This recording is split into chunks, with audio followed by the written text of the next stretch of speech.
Hey everybody, Brenda's got something special that she's going to show you before we get started seeing everybody's tanks and hanging out.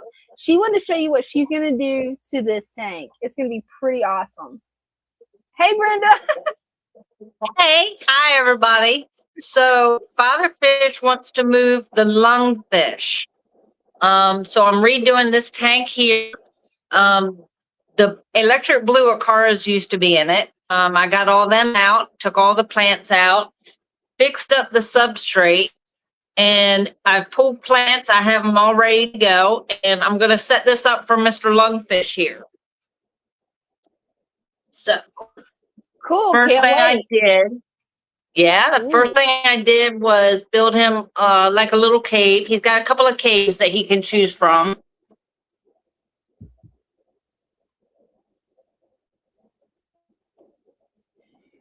Yeah, Brenda definitely had a special surprise for us tonight. And I don't know if this one's going to be big enough, but I'm going to put it in here.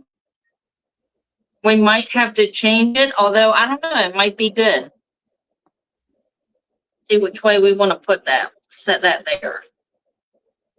I like that. Did you make that? Yeah. We want that at an angle, so even though he's in his cave, people will still be able to see him. Oh yeah. That way he can feel safe and hidden, even though we actually get a sneak peek of him. Right. So I got a special delivery today, and I'm going to use some plants that were in that special delivery. Christian, not only did he send frog bit, but he sent some Val. And this Val is on the shorter side than what we usually get when we order. So I chose this Val to put in here.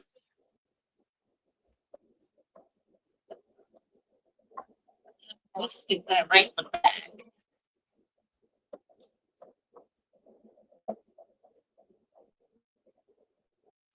And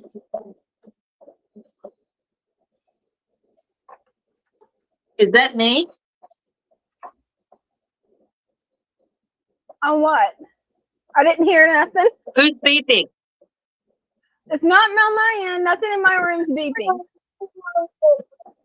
sure what could be beeping. I don't know what's beeping. Yeah, here in my fish room, nothing's You don't beeping. hear it? It's got to be there. Yeah, I'm not hearing it over the microphone. It might be one of the heaters over there. We've been having some problems with one of those heaters. Oh, it might be. So I'll just continue and try to ignore the beeping. Hey, you've got better focus than I do, Brenda. The beeping would be driving me insane until I found it. So another thing I learned, instead of Val, most people plant Val and Sag one at a time. And it looks nice. It will connect together and then shoot runners. But if you put them in a group of, say, 4, it looks so much thicker. So that's what I'm doing. And it'll just give it that fuller look.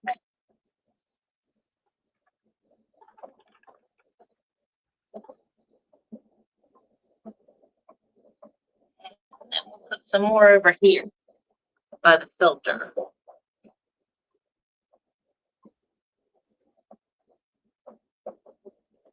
And next, I chose golden lodelia. I only have a couple pieces. So this is one bunch. I'm going to put two together and make it look like a little bush. Oh, that's going to look nice. Hey, Christian's here. She's planting some of your plants, Hey, Christian. Yeah, I got them in there. Let's see. Because Mr. Lungfish doesn't really do a whole lot of destructive stuff in his tank, and he doesn't eat plants. So I also picked out some swords. These are the this is the herbage. It's just a matter of trying to find out where I want to put them. And again, I put 3 together to make it look bigger. That's a really good tip. And we'll put that right here next to his little cave there. And I put Anubias on his cave.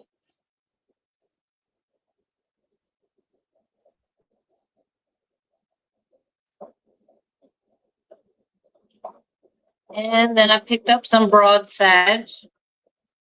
And it's short, so it'll grow in.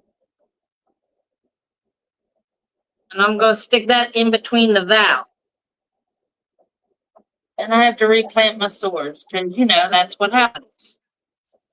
Oh, yeah, getting those guys to stay down. I had to actually put lava rocks on top of mine to originally get it to stay down.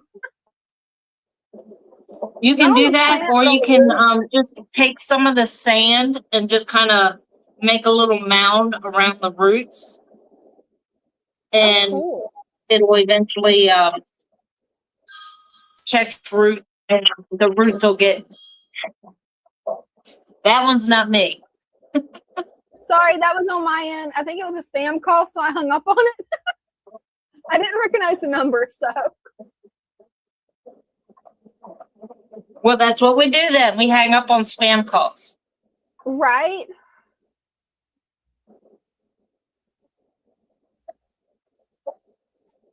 And then I thought he needed a little bit of color in here. And we had a little bit of this purple waffle. Ooh, I'm in love with that plant, Brenda. Yeah. Isn't it pretty? It's technically a terrarium plant. Yeah. But I think it looks good. They sell it as a bunch plant. So we're going to put it in here like a bunch. Oh, cool. A bunch plant, stem plant, whichever one you want to call it. That's what that was. There we go. We're going to put that little pop of color right here in the middle.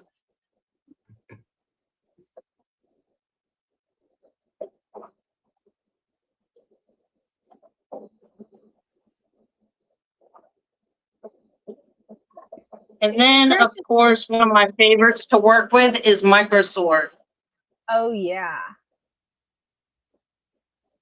And we're going to put that right here in front, just in case he wants to hide behind it. And we'll just put a few of them right here next to each other to give it that grassy look.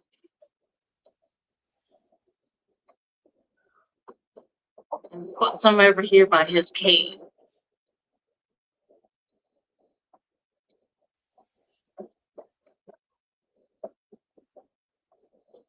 That is looking good.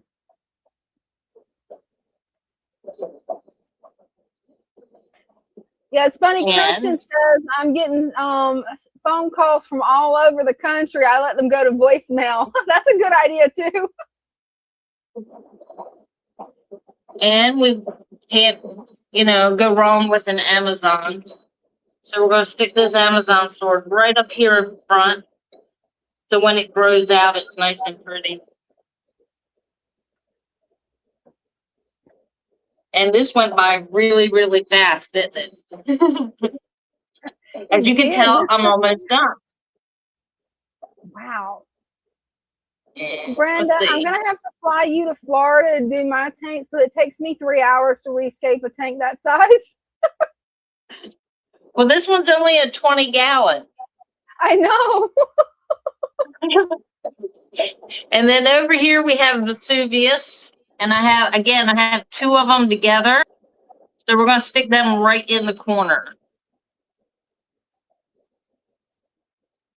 Push up some sand.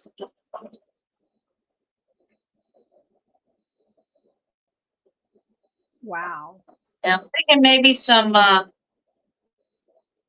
this micro sword in the back here. Just to fill in a little bit.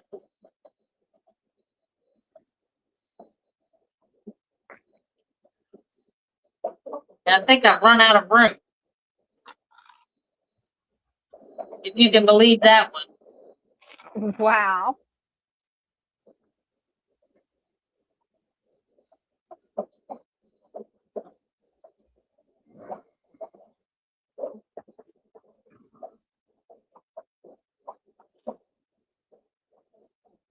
And that's pretty much it. We don't have room for anything else. We got to save room for the lungfish, and he's pretty big. But yeah. There's a closer look. Let me get rid of the banner real quick. There we go. Let me get rid of the comment real quick. Okay, the banner came back. Okay, got the banner gone. Now we can see the tank. Oh, okay.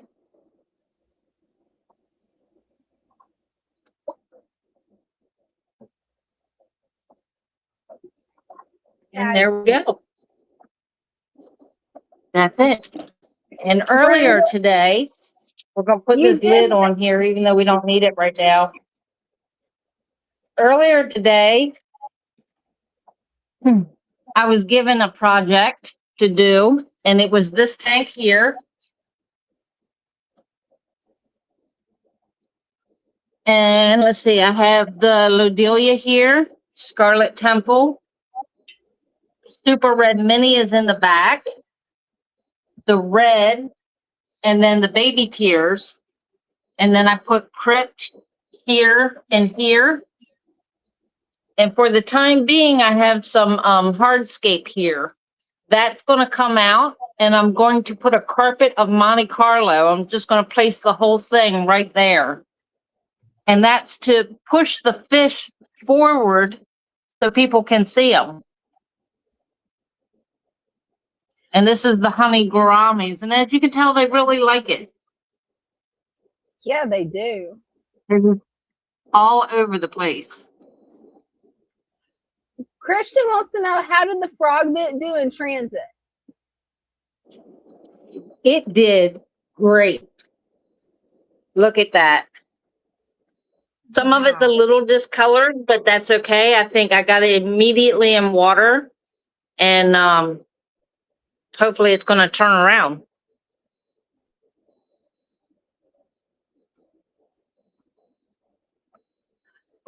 Guppy Network wants to know, was that an opaline gourami in the first tank? Is that, oh, wait a minute, I lost you. Oh, I've lost you too. Okay. Am I back? These are the honey gouramis. Let me see if I can can I turn my camera around? Oops, we lost Brenda. Wait a minute, she's coming back. We got her. Okay. It didn't let me turn my camera around. So I'm not sure which one the blue one is. But these are the honey gouramis in here. Oh, cool. And I know there's something else in there. These guys, the little pikes. I don't know if you can see them. Oh, that's cool.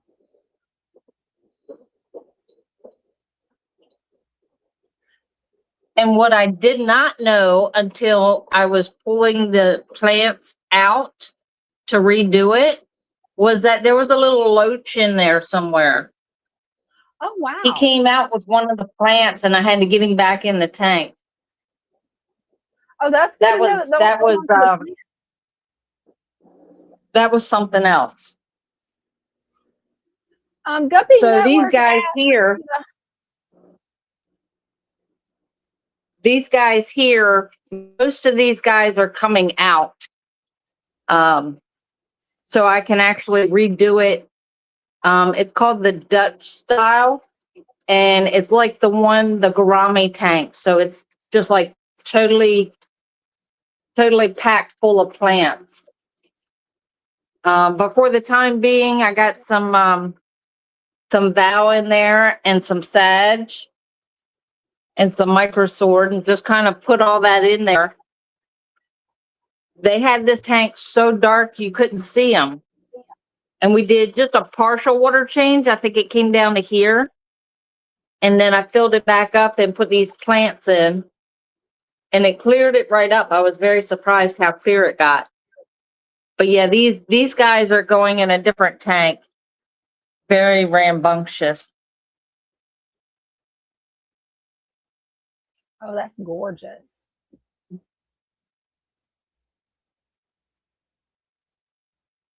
Yeah, when you said a Dutch tank, I had no clue when you texted me that you finished aquascaping a Dutch tank. I had never heard that before. It's pretty wild. They do things like in a line, and they just pack the tank full. And then I redid this one the other day. This one has the trumpet nose somewhere in here. I have no idea. This tank, let me tell you, I did a half. So I came halfway doing a water change and just knew we had one of the little baby Waru were in here and wouldn't come out. And I just knew I sucked him up in the hose. Could not find him. So I went ahead and replanted everything. And don't you know, that little guy came out from his hiding space and just looked at me. I went, "You're a little shit." I don't know if I'm allowed to say that, but I didn't hear nothing. he's like, "This is my tank and you're not getting me out." Oh, right. So I've got a guppy like that. He's staying in there along with the trumpet knife fish, wherever he's at, because he was hiding. I did get him. I hit him with the hose, like I nudged him, and he just like zoomed all over the tank. But he's still in there. I'm like, I don't know about you guys. And then y'all saw me do this one the other night. And I'm thinking, I'm kind of liking this Dutch method. So I might try to do something. I might try to redo this one here. Oh, that'd be fun. And then they finally came out. Aww. They've been hiding in the back, and we couldn't see all the discus. They kept hiding, but they decided to come out. Awesome. And there's a little Bisher, one of the albinos, just hanging out on the leaf. That's actually one of the swords. It's a red flame sword that got pulled up, and he's just hanging out. Hey, he's happy. This is actually starting to get on my nerves, and I don't know which one it is. Oh, your heaters is doing what my heater did a while back. Yep. I ended up having to hit every button on it and then resetting it to get it to stop. Yeah, it's saying it's high. I don't know how to stop it. It'll stop eventually. One of mine had to unplug it and replug it back in. I think that's what Bryce does. I have no idea. He's the one that does that. But here's Mr. Lungfish, if you can see him. Let's see if we can see the lungfish. So he's kind of big, but I don't know. Father Fish said he wants him in the other tank, so we're going to try it. See, right now he's in the back, all the way in the back. His little tank buddy is in there. Oh, cool. And see, here he has a cave, which he spends most of his time here in this cave here. So I thought it'd be nice to get him a couple of caves in his tank. But the cichlids from the front 75 are going to go in this one here because there's no dirt substrate. It's all sand. Yeah. And they like to dig. So that's why we're doing that. And I'm back at my desk now. So I'm going to get off of here to get on the desk. Oops, gotcha. And I got to turn the volume up. Oh, yeah. I was glad we were able to get things to work a little bit before the live stream where we could test some things out. Right? Yeah. Trying to figure this out. Stop. She's got to thank for the bracelets. So we got to take them off. She's after those bracelets. She's definitely after them. So, yeah, it's been a full day here. Even though all we sent out was dirt, there was a lot that got done. We did a couple of tanks. Yeah. And in the meantime, there was actually more people that came in. So Bryce is waiting on people while I was working on tanks. And then he would work on tanks. And, yeah, a very full day. Before we knew it, it was 4 o'clock and time to lock the door. Right.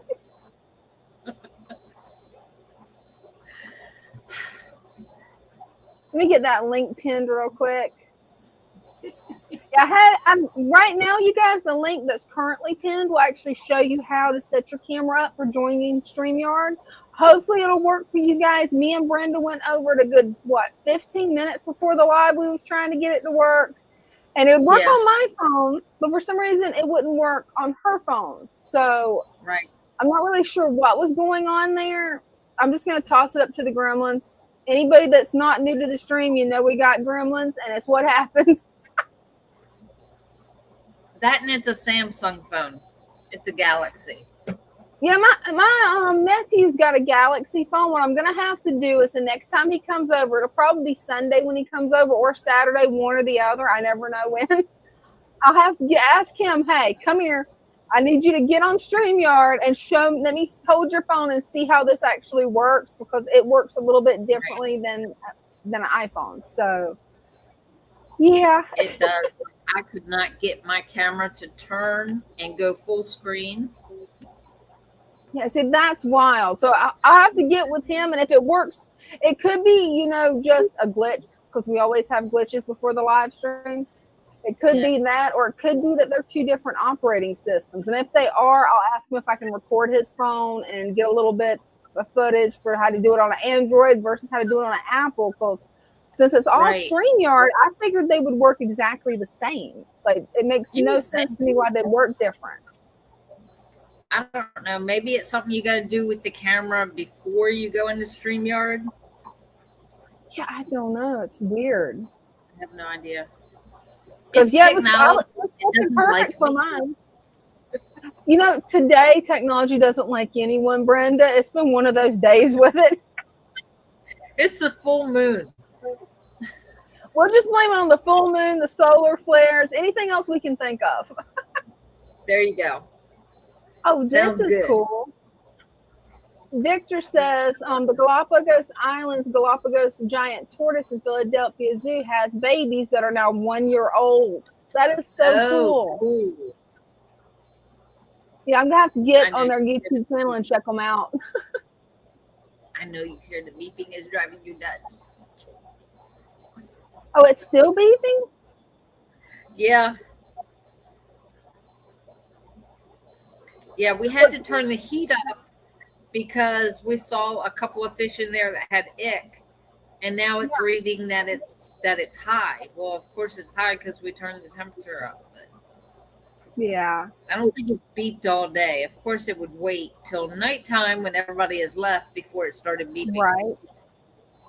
Yeah, and when mine was beeping, I don't know, like every heater's different, but I know with mine, and a lot of times, like I've gotten heaters that Father Fish recommended, so it may be the same type of heater. I don't know. I know it's a Higer, but I don't know which Higer it is. I know it was originally designed for a 75 gallon, so I don't know the name of it. But with mine, I finally had to. Go ahead. I was gonna say it's not one of the stick ones. It's more like a rectangle, the flat one. Mm-hmm. That's what's in those tanks over there. So with this one, it's really strange because it's about this big, and it's got like a triangle shape on top, a triangle shape on bottom, and I think it's a ceramic heater. I don't remember. It was some kind of heater that Lou mentioned, and I'm like, ooh, I've got to have that for my 75 gallon tank. And then, well, it ended up in my 40 gallon. I just keep it low where, it's not going to overheat. Right. And it actually, during the last cold snap we had, it started beeping. And I'm like, okay, why are you beeping? It wasn't heating the tank. It actually, something happened when we had the power flicker. And yeah, it just sit there and beeped. I hit all the buttons, finally unplugged it, replugged it back in, tried to turn it on, didn't want to come on. Then it finally worked. And now it's working fine. So I don't know, maybe it's something with the power going off and on. I don't know if you guys have had that happen at the shop. I don't know. No. I don't know what it could be that could be doing that. Maybe Christian knows. Christian might be able to tell you how to do it. Help! The beeping is uncontrollable. Right. You had ice in Florida? Yeah, during that worst cold snap, we had some ice. And some of it was natural ice, not just where we took the water hose and made ice. Because I wanted to see icicles. It's still natural ice. I like that mentality. I've had so many people tell me that's not natural ice. It comes from the water hose. And I'm like, okay. It's still water that froze into ice, and it's still natural. Right. Christian says, what are we trying to do? I stepped away for a minute. Brenda's got a problem with a heater that is sitting there constantly beeping, and we're not sure why. I know mine quit working, is why it quit beeping, and then when I reset it, it started back working, but we don't know why hers is beeping. I don't know. Yeah, I don't either, because different heaters work different ways. I've had some that when they're overheating, they beep. Some that when the tank's not hot enough, they beep. And it's like, okay, help. It's just going to beep. It might be that it stopped working. I don't know. I thought that with that one, though, I thought that when it stopped working, that it read like 000 all over it. I don't know. Mine, when it stopped working, it had where it says wattage on it was at 0. And then the temperature just kept going down. Wow. Well, with this one, like the temperature you set is on the bottom, and on top, it's the actual temperature of the water. And that one is reading HH, where the one on the bottom, I think I had it set on 86 or 88. I don't know. I think I need a new heater because I just looked over to see if hopefully you had the same heater as mine. And when I looked over, the good thing is it got up to 87 in Florida, so I didn't have to worry about it. It's been in the mid 70s in my room, so it's all good. The tank's at 79 right now instead of 80. But it's interesting because at the top I have my temperature. In the middle I have my wattage, and it's at 0 watts right now. So I'm gonna watch it and see if it goes down any. But there's no beeping. It didn't beep this time. Nothing. I mean, it's really weird. I didn't think to look at that part. Yeah, the only reason I know is I asked somebody online, I don't remember who, and they're like, well, what's your wattage? What you got it set for? When it gets close, when it gets within a degree or two of that wattage, it should show anything other than 0. Right. I'm like, oh no, that's not working. I can try unplugging it and plugging it back in, see what that does. Yeah, try that. And Oh, I just seen Chairs Aquatics is down there. Hey, Chairs. Okay. Christian says, I think they beep to alert you that it's malfunctioning. My Hauger heaters beep if the temperature gets too hot. They also beep when they're out of water. They'll beep and let you know if they're out of water. Oh, that's nice. Like if the water level gets too low, it starts beeping to let you know, hey, you got to do something.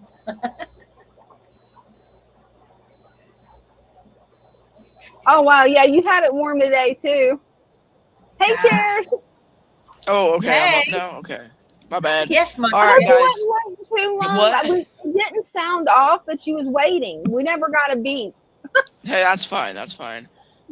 So like I said, I guess that was Wednesday or something, whatever day. I told you all about the pennywort. It's kind of a lot here. Whoa. It's like the size of you could put like all this in a 5-gallon. It would still, overflow the 5-gallon. It's a lot. It's a pound or more.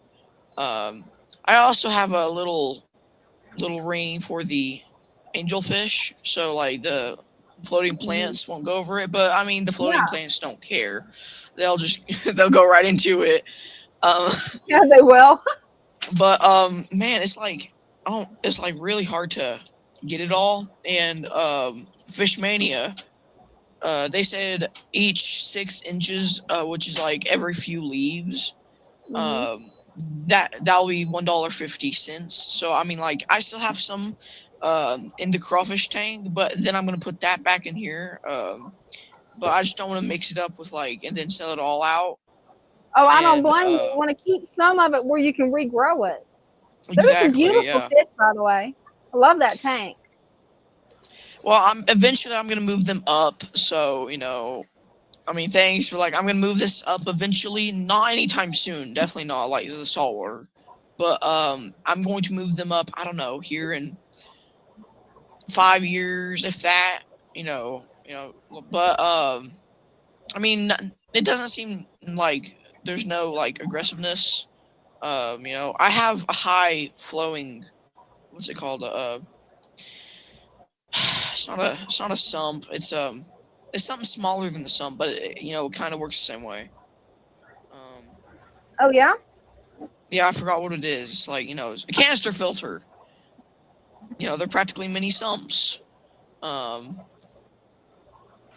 But, I've had those. Hopefully you have better luck with your canister filter than I did mine, because mine ended up spraying me, my fish room. Thankfully, it didn't get down on my keyboard, because I actually had my keyboard put away for once. But I got sprayed with mine. Well, mine, I love mine, but the only thing I hate about it, every time I have to clean it out. Oh, it's a nightmare. Yes. Every time I clean it out, the water just overflows the sides. When I pull the thing out, it just overflows, and then I'm like, last time I did it, it was terrible. The smell was horrifying. I honestly don't want to open up any more canister filters for the rest of my life. That was terrible. But of course I will. I got where I don't even use my canister filter. It's outside in the sun because of how bad that thing smells. I just use sponge filters or hang back. There were so many jokes that I could have said, and I didn't. I kept my mouth shut.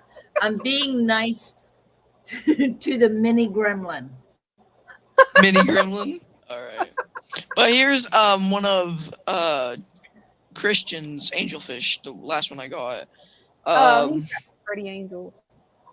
These two are they're not really aggressive. They'll honestly let this one school with them sometimes, but sometimes they'll be like, okay, I'm done, so you can move on. So I mean, they're pretty cute. The red rosy minnow is trying to eat apparently the fish. I don't know what it's doing. Right. But I don't know what it's doing. It's if you can tell, it's going after them. Yeah, it's doing the zoomies hardcore.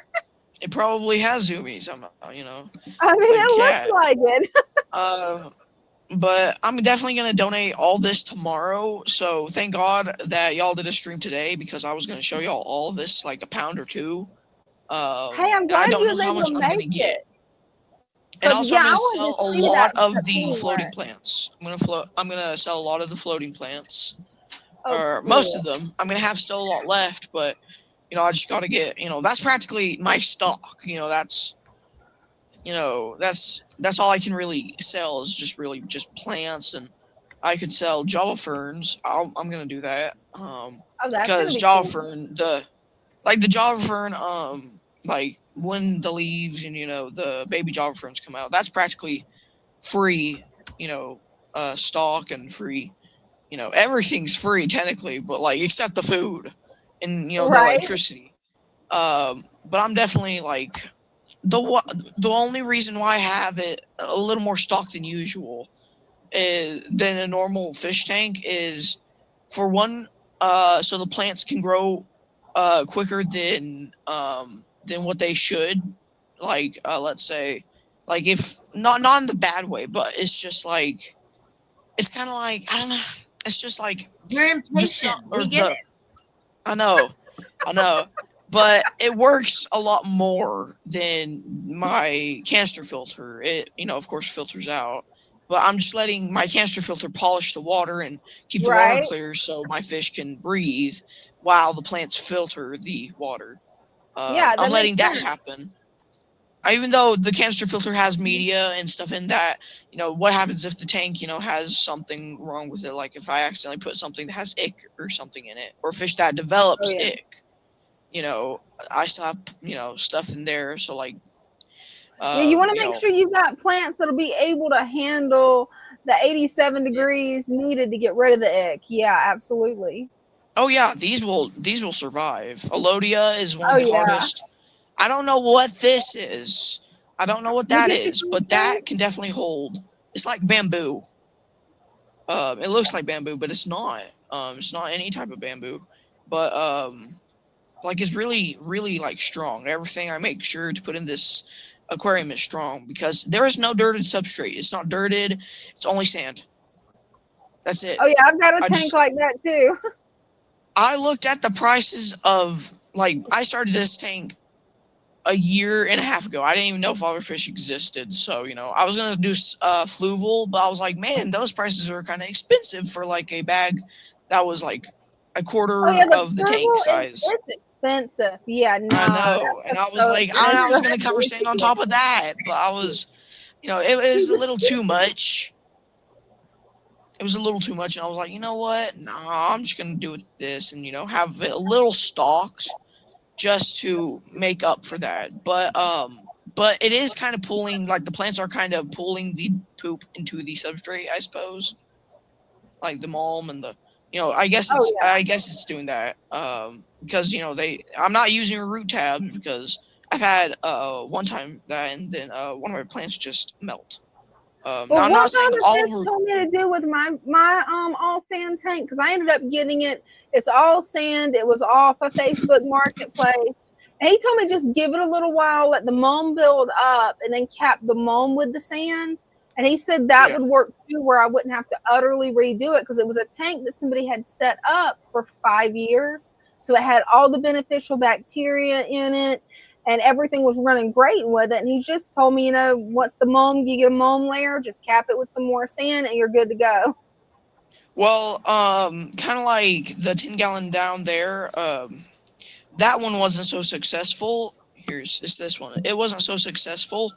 So I had to clean it out because the dirt was leaking into it, even though I had 2 inches of sand. Oh, man. It was, I guess I had, I guess either the rock was a little or not rock. I guess the sand was a little too, able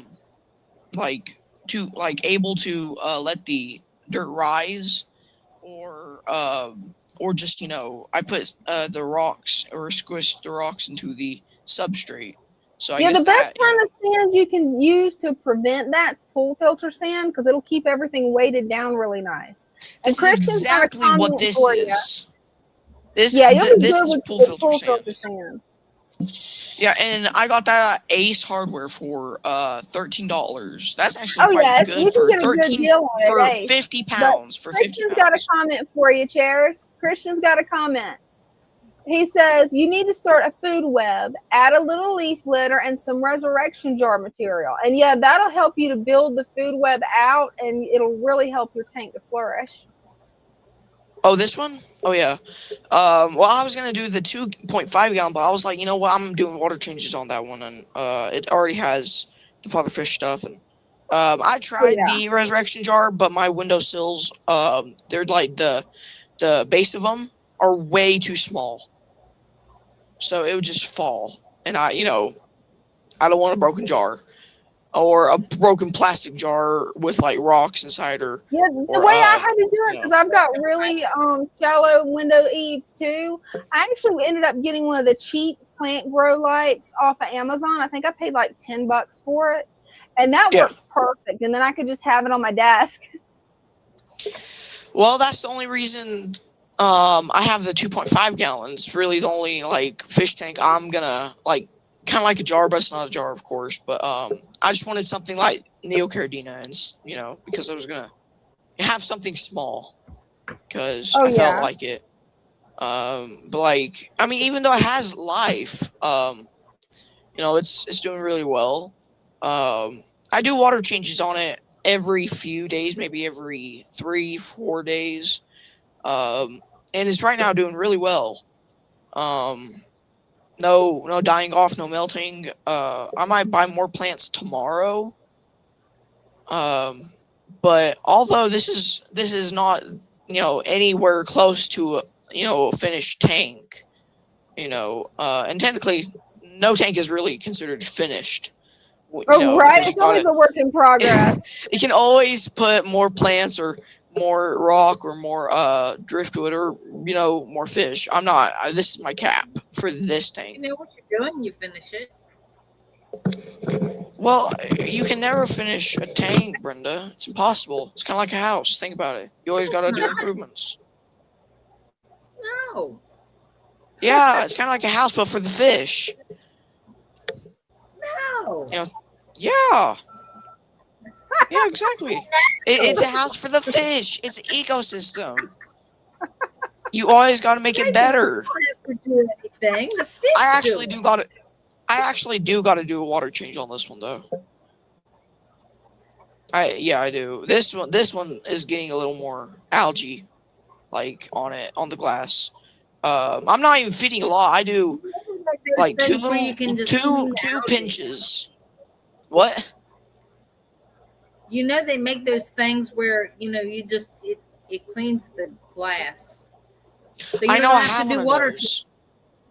I know. I do water changes because it's just like I like to suck up the poop and stuff like that because it looks kind of ugly.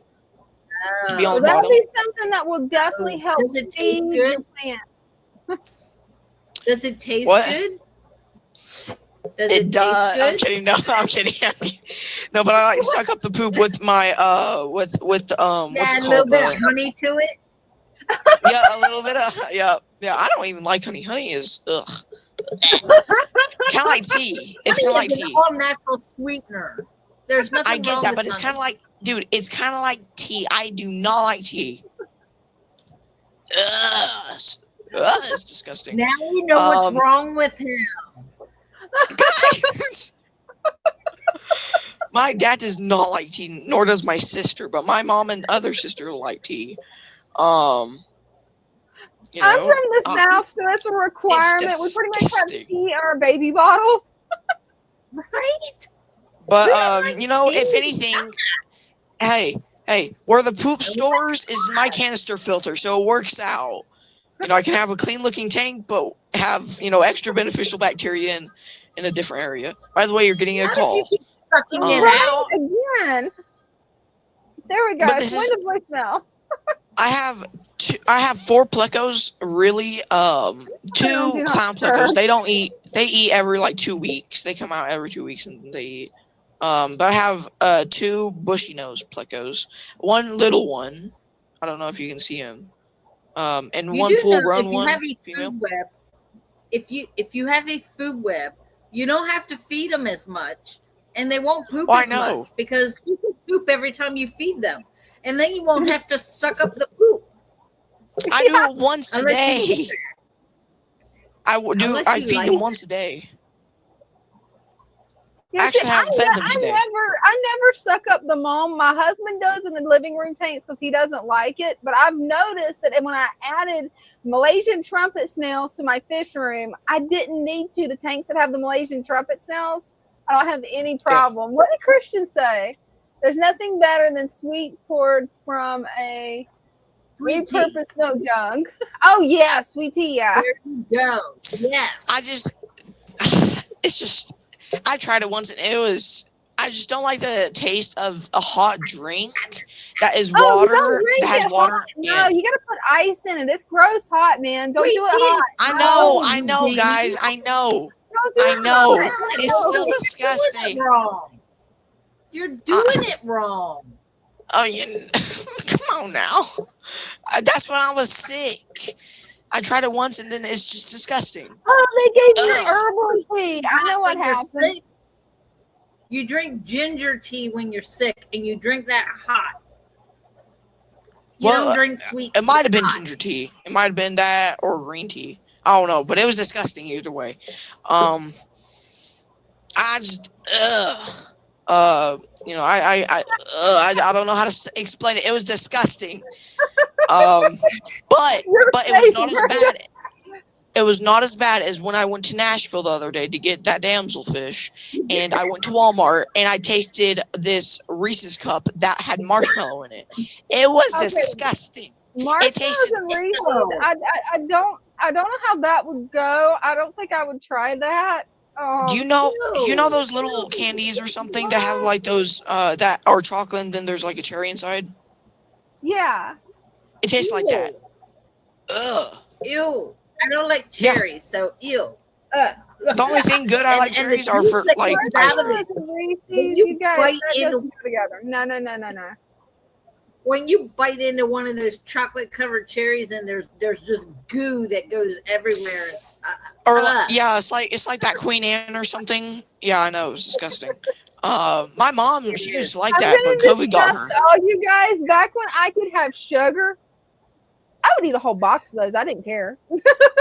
All right. Hey, it's also not as bad as that Easter candy or something, like those rabbit candies. Oh my gosh, it's so disgusting.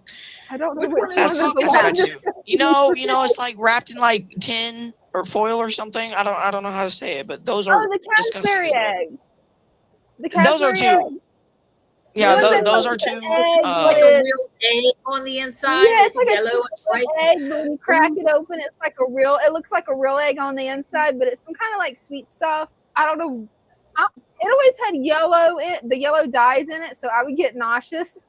I couldn't eat those. Yeah, no, I tried it once, and after that, I got like I wanted, like, it was disgusting. Like I used to like them, but like it was just too sweet after, way too sweet. That Oh yeah, it's explains way a lot. too sweet.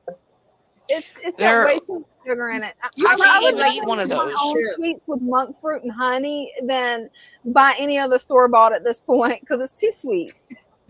It's just no. But something much better good, when you make Pringles. Guys, think about Pringles; those are good too. Pringles are pretty good. I want to learn how to make those myself. I found a recipe for it, but I have not tried it yet. I've Well, I to saw re-look this through my woman- YouTube what? videos. I Well, I have saw made this the woman- Dubai what? chocolate. Oh, I no, have that made looks the good. Dubai chocolate. Yeah. Oh, you've made the With Dubai the chocolate. pistachio By the on way, it, that and stuff it- is expensive. Yeah, I've never Well, tried why it. do you think I made it? What, you order it from Dubai? It's like No, she makes it No, herself. it's She good. gets all the ingredients and makes it herself, chairs. Like she makes it from scratch. Man, Yeah, what I makes she's it awesome expensive cooking. is the I pistachios don't know why. and zucchini. I don't know why people are like. It was like such a hype back in like 2024, but now Yeah, it's it now it's was. like now people don't talk about it. I've never tried it. Yeah, I've never tried I've it. seen it, but I've never tried it because it's got real sugar in it, and I know better than to have real sugar. Yeah. You guys won't see me on the live stream if I have real sugar because I'll be in It too much has pain. the- Yeah, It has the powdered sugar in it. yeah. But I saw this woman making Pringles. Like, she made potatoes out of Pringles. Yeah. I've seen it And- that way, but that looks so nasty. Isn't that reverse? And Like, someone in the comments said, Do you, It is. someone in the potatoes is comments, the raw form of Pringles. I know. You know what potato they're made out of, right? Potatoes? Well, yeah, it's The crunchy kind. it's the potatoes, the flake potatoes. That's what it's made from. It's But not made what from the real. raw kind. It's the flakes or something powdered. Oh, so they like dehydrate it and make them from the flakes. Okay. But I was going to Yeah, say, exactly they're what they made do. from real potatoes. Still, yes, but like it's the same for KFC. Still, powdered or flaked potatoes. But I saw it, and someone in the comments said, "Can't you just chop up potatoes and then put them in the pot and boil them, and then take them out and squish them? You're gonna get the same result, if not better." Probably. And there's another way you can just cut the potatoes very thin and fry them, and that will make potato chips too, but it makes more like the Lay's type potato chips. Yeah, It doesn't make the Pringles. You know Pringles what you you're would doing. definitely. Huh? We don't let Dina play with knives. She might cut herself, and we don't want her to do that. I might cut Guys. myself, cut others. You never know. You get a chopper, one of them choppers, you put the potato in there, and you just pound on it. That would probably make really neater looking potato slices because when I tried it, that was some pitiful. Y'all know Sounds those good. potato slicers where it it's like slanted, and you take like a potato or something, and you called a man down. like go down and Man, I Yeah, guess the thing that you do this Yeah. with, yeah. those scare me every time. I swear someone's gonna get cut by them. Like I can't that help but scares say me. that I've been cut by one. now that that you know what scares me, you're though. doing. I know, keep your hands away from the blade, but like I've seen people put their hand wrapped around it and move. And I'm like, move your hands. Put it on top, not on the bottom. You know that extra plastic piece that comes with it, nobody knows what it's for? That's to what it's hold on for? to whenever you're cutting so you don't get your fingers. I know, but no one uses it. Because they don't know what it's for. If you don't know what Exactly. it's for, then you should be using it.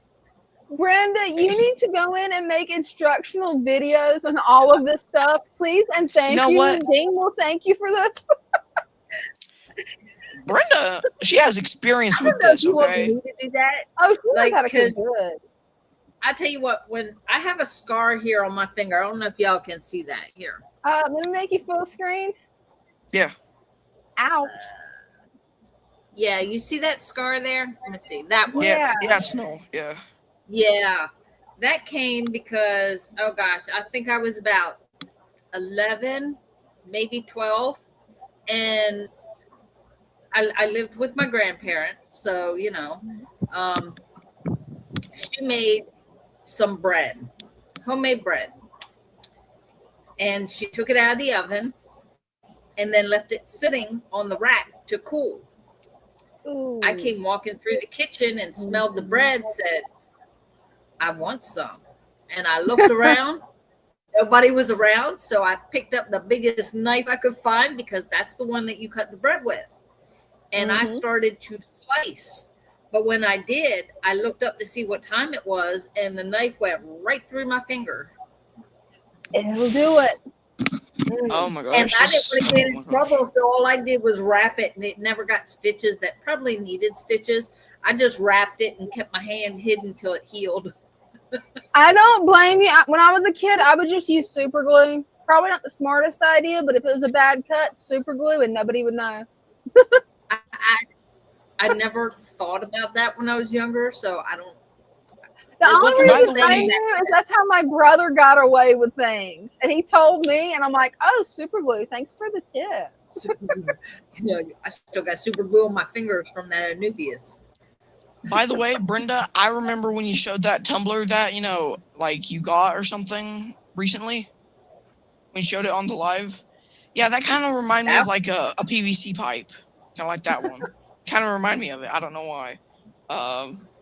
Not insulting, but it reminded me of that. You know. Well, you remind me of a squeaky little kid. Not insulting or anything. You two are so crazy. I meant like, man, I thought that was like part of the corporation y'all are running, man. Not like an insult. We will wobble, but they don't fall down. Guys, I think she's trying to bully me, but like, you know, those were the pairs of the what's it called? We do not bully here. That is no. Oh, come on, Brenda. No. You don't lie. We have fun with you. Sure. We have fun with you. See, you're laughing about it. Who said I'm laughing? I don't say that. Hey, if it's not recorded, there's no proof. You know I can see you, right? You're actually smiling. You're laughing. No, I'm not. Yeah, you are. I'm smiling, but I'm not laughing. No, now you're looking to see how I can see you. You cannot see me through the camera. I know you can't. No, you can't. She's a mom. She has mommy vision.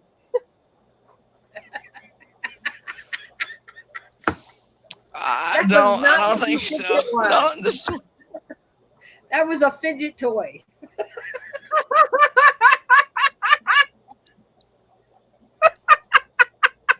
What the heck? Brenda, I'm dying over here. Guys, what was that? Yo, what?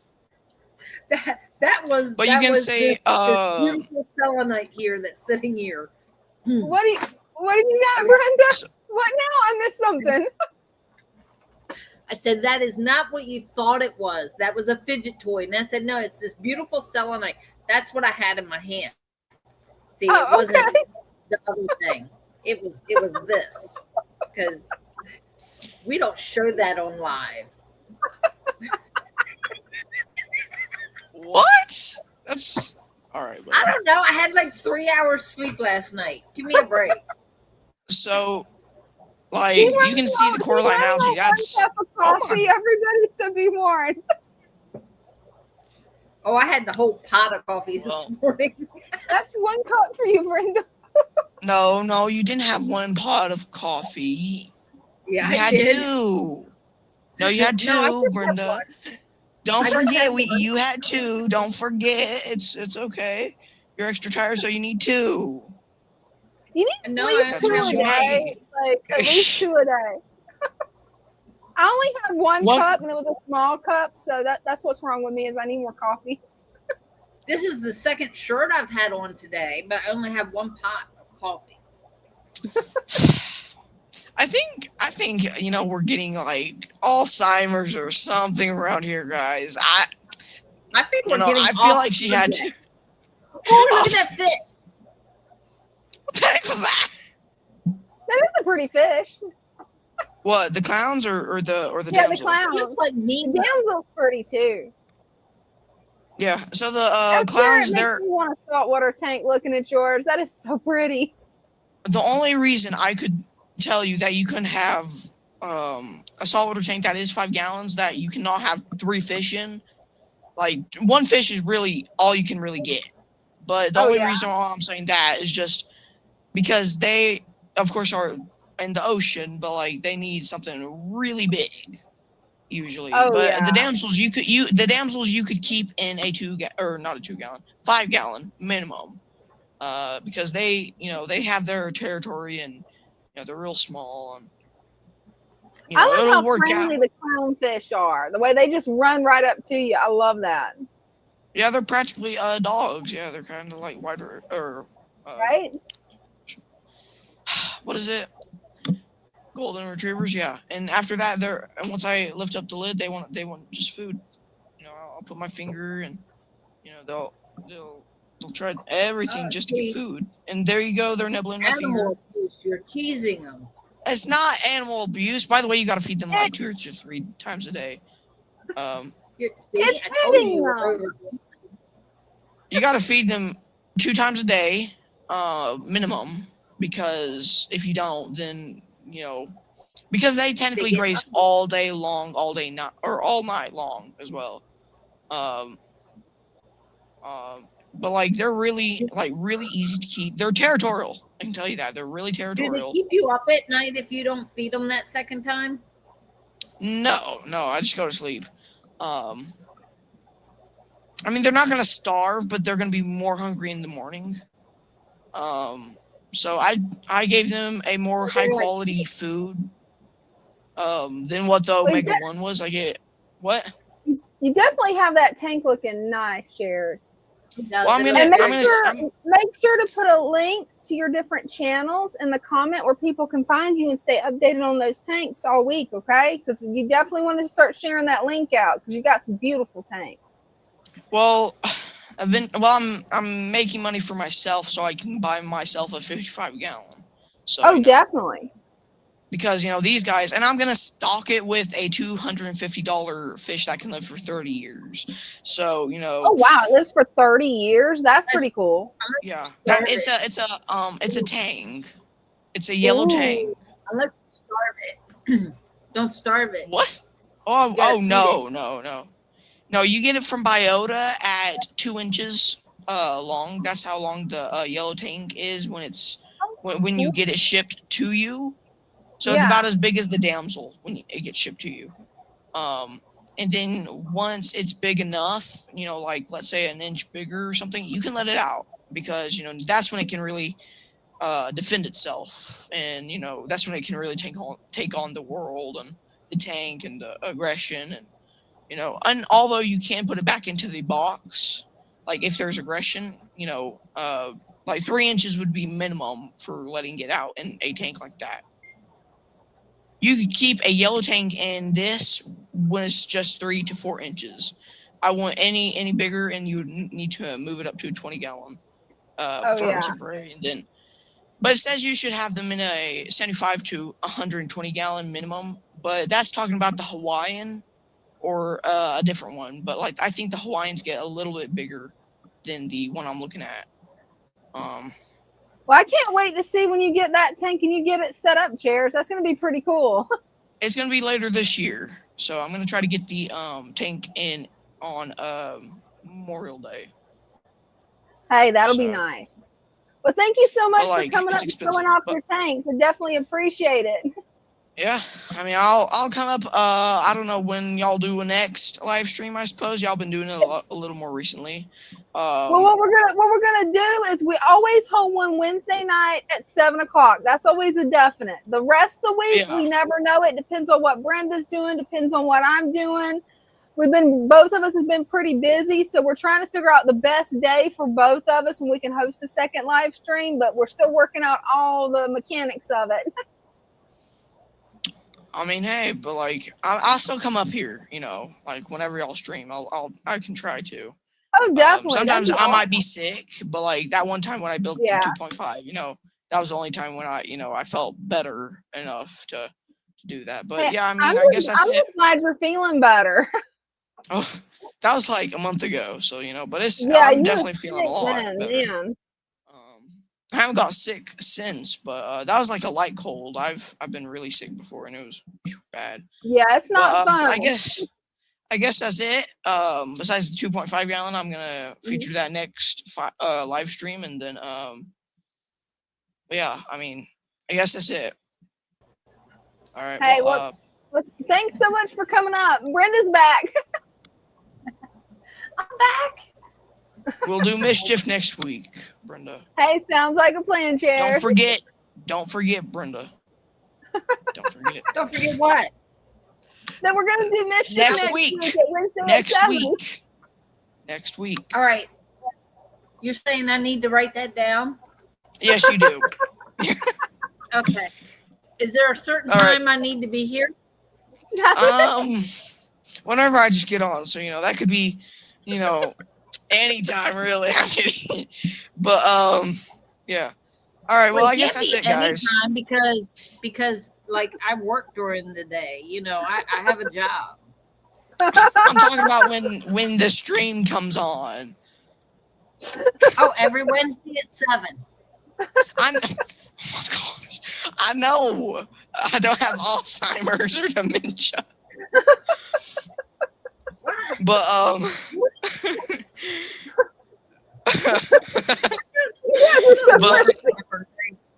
but I what? Huh? What? What's Well, on wait. third? Oh, yeah. you're not gonna do that joke. The first time I heard that one, I'm Yo, like, someone's what? wheezing up in here, guys. Someone's Is wheezing. what on third or is what on second? I don't I know. can't remember how that joke went. I don't know. It's in left field. All right. Well, guys, I'm gonna go. All right. Well, I guess have a good rest of y'all's day. I guess I don't know. Hey, you but- you Thanks too, for Cher. coming Thanks out. for hanging out with us. All right. Well, you're welcome. All right. Well, bye. Bye. He's doing so awesome with his tanks. He really is. He is. It's But oh amazing. my gosh, that joke! I cannot remember the joke. Who's I think on Dina was first? the What's first on person second? that told me it. Go ahead. Sorry. I don't know. Who's on first? What's on second? If somebody's out in left field, I don't remember that joke. I don't know I can't- who's on third. I don't know. If anybody knows it, If anybody's curious, it's off this show called The Three Stooges. It's hilarious. Yes, it's in black and white, but it is hilarious.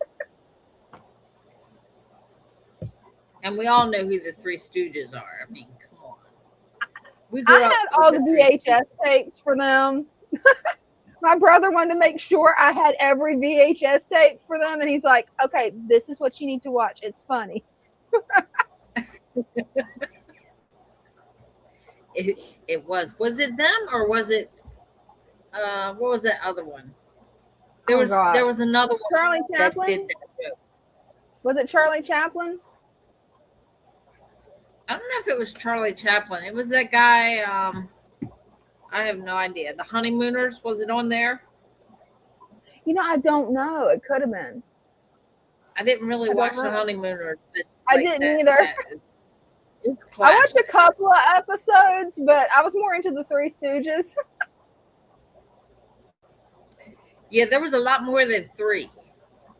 Right?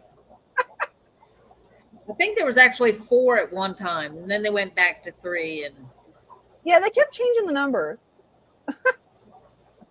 Well, anybody that's new to the stream, you're welcome to click the link, come up, show off your tanks, your pets, and your hobbies.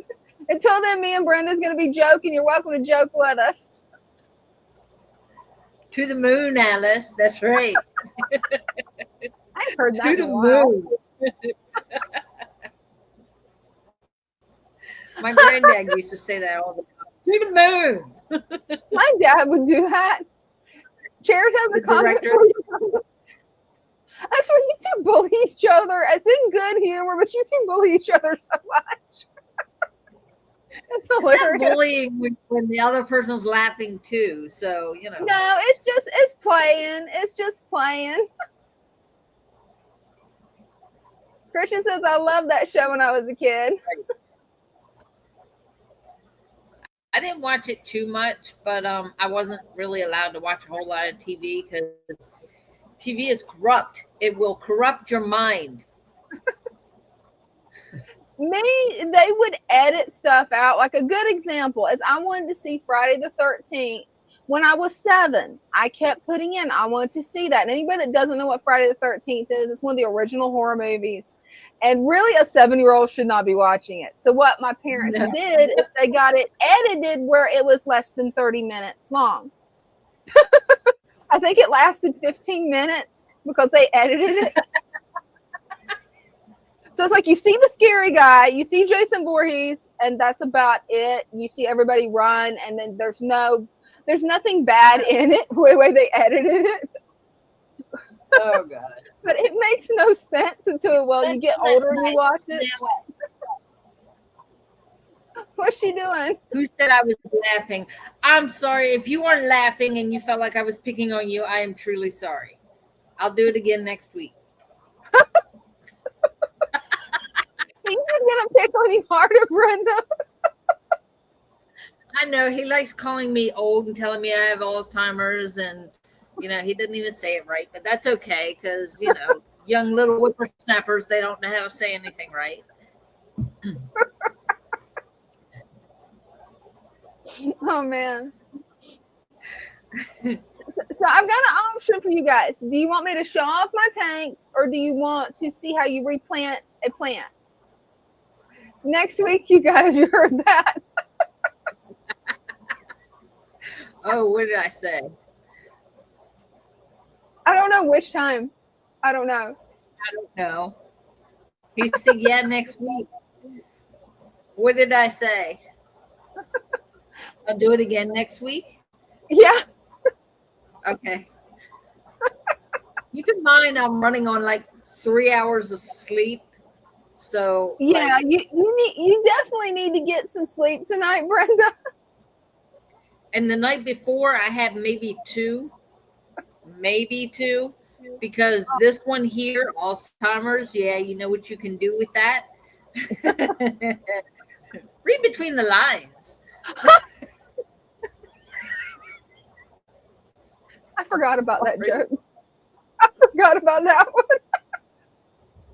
You're good. We know you're sleep deprived. You're good.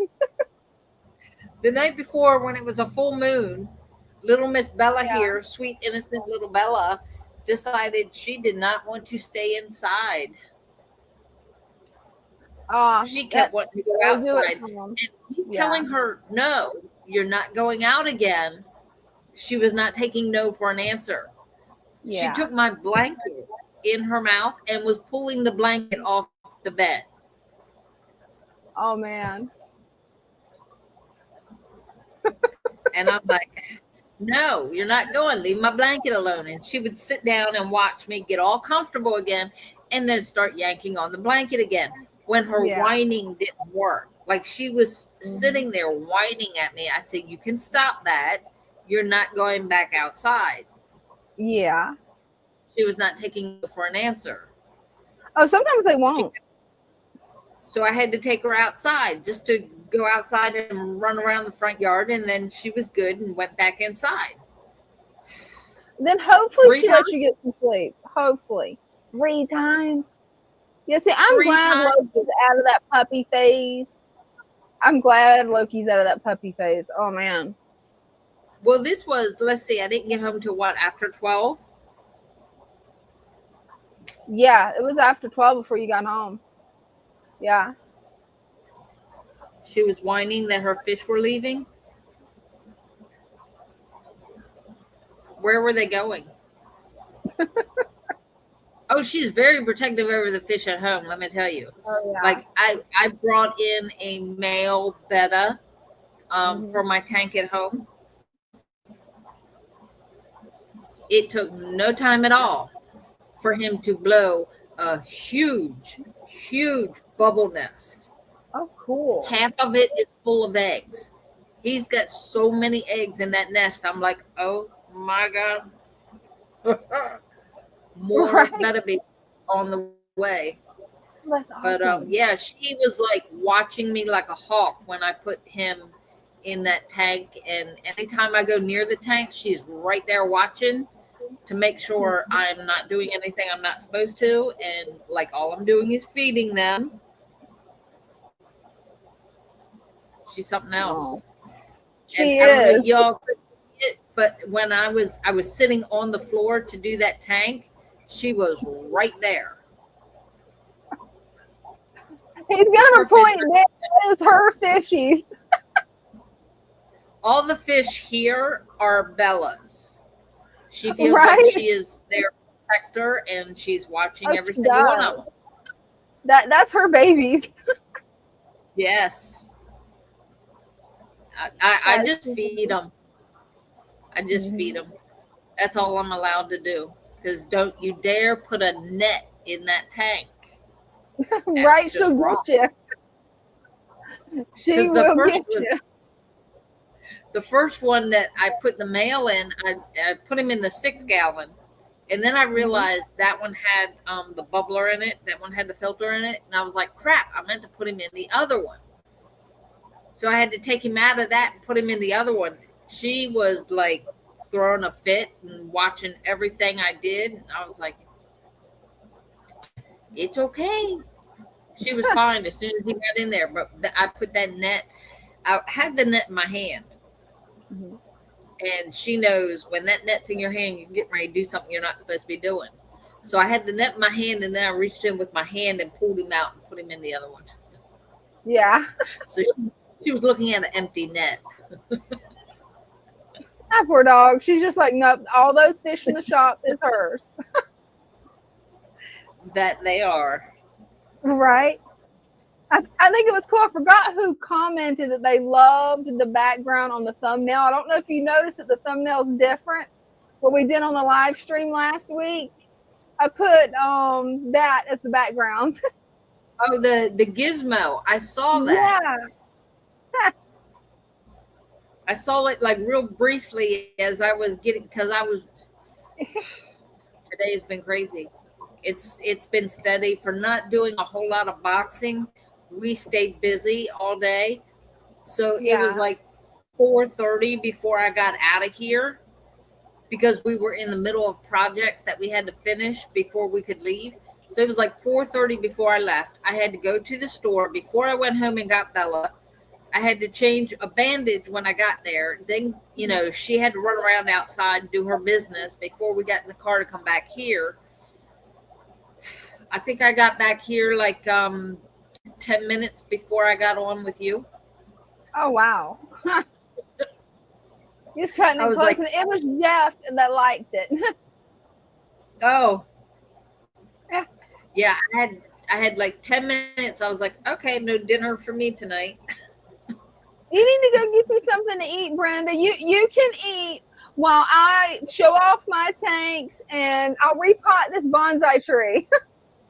That should give you enough time to be able to eat. I'll do it slow. I won't do it under 10 minutes like you did with the fish tank. Like, holy crap. I have veggie egg rolls that all I'm going to do is put them in the toaster oven later. I figure I'll do that before I go home. And I don't know. It doesn't matter what time I go home tonight, because I go to the crystal shop tomorrow. Yeah. So I don't usually get there till about 9:30. So I'm good. I can sleep in a little bit tomorrow. Yeah, you need some sleep. The hard part is actually getting to sleep and staying asleep. Mm-hmm. Because I can lay down, I can be tired as all get out. Lay down, as soon as I get comfortable, my eyes are pop wide open, and I'm like, yeah, why can't I sleep? Of course, then I have the full moon shining in the window too. So yeah, that doesn't help. It's always hard to sleep on a night with a full moon. Yeah. So let's see your repotting. Oh, okay. I can do that first, or show the tanks, whichever one you want to do. Either one. I want to see how you repot. All right. And it's not going to be like the guy on YouTube that you have to wear gloves, because guess what? The aerobic bacteria in the soil is going to get you. No. We don't. I ain't wearing no gloves for this. No, there's no need to. Let me get the camera set up. Right. Let me get this set to my back. There. I've actually got it set right for once. Earlier, remember when I was trying to get it set right and it wouldn't do it? Now it's working. Cool beans. It's like everything that could go wrong yesterday or before the live decided to go wrong. I think that'll work. Oh, it helps if I click enter. That should help. Oh, that's cool. Jeff says I'm keeping all snails now. Snails are always fun. Yeah, they are. I know somebody else that has a snail tank. Let me clean my camera first. Hey, there's nothing wrong with that. I've got several small setups where I just have snails. the little ram's horns. Hopefully that made a clearer image. If not, I may have to get a microfiber to it. Does this look clear for you guys or no? Yeah.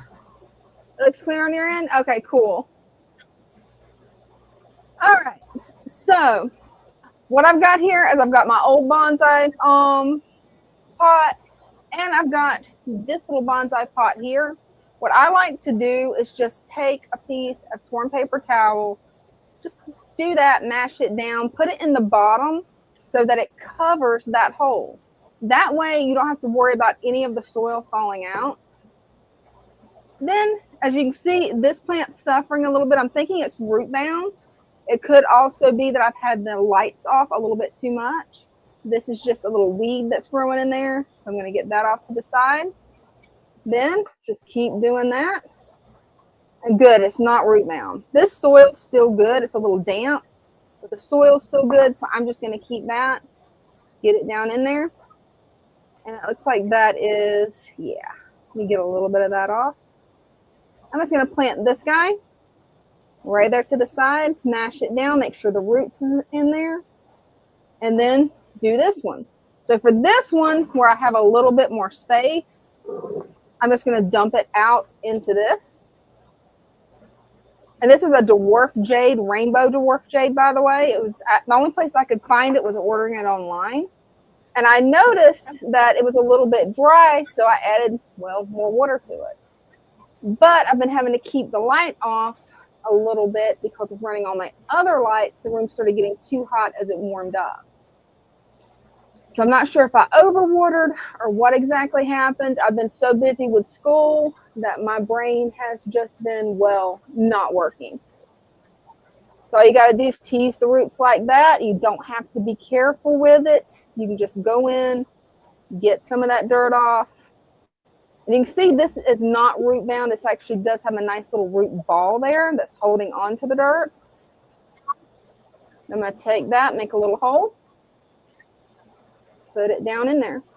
And you don't have to use gloves with house plants. Like, it drives me insane when people use the gloves because I'm like, you don't have to. I mean, you can use gardening gloves, but you don't need to use the nitrile gloves that you use for medical procedures. I'm like, no.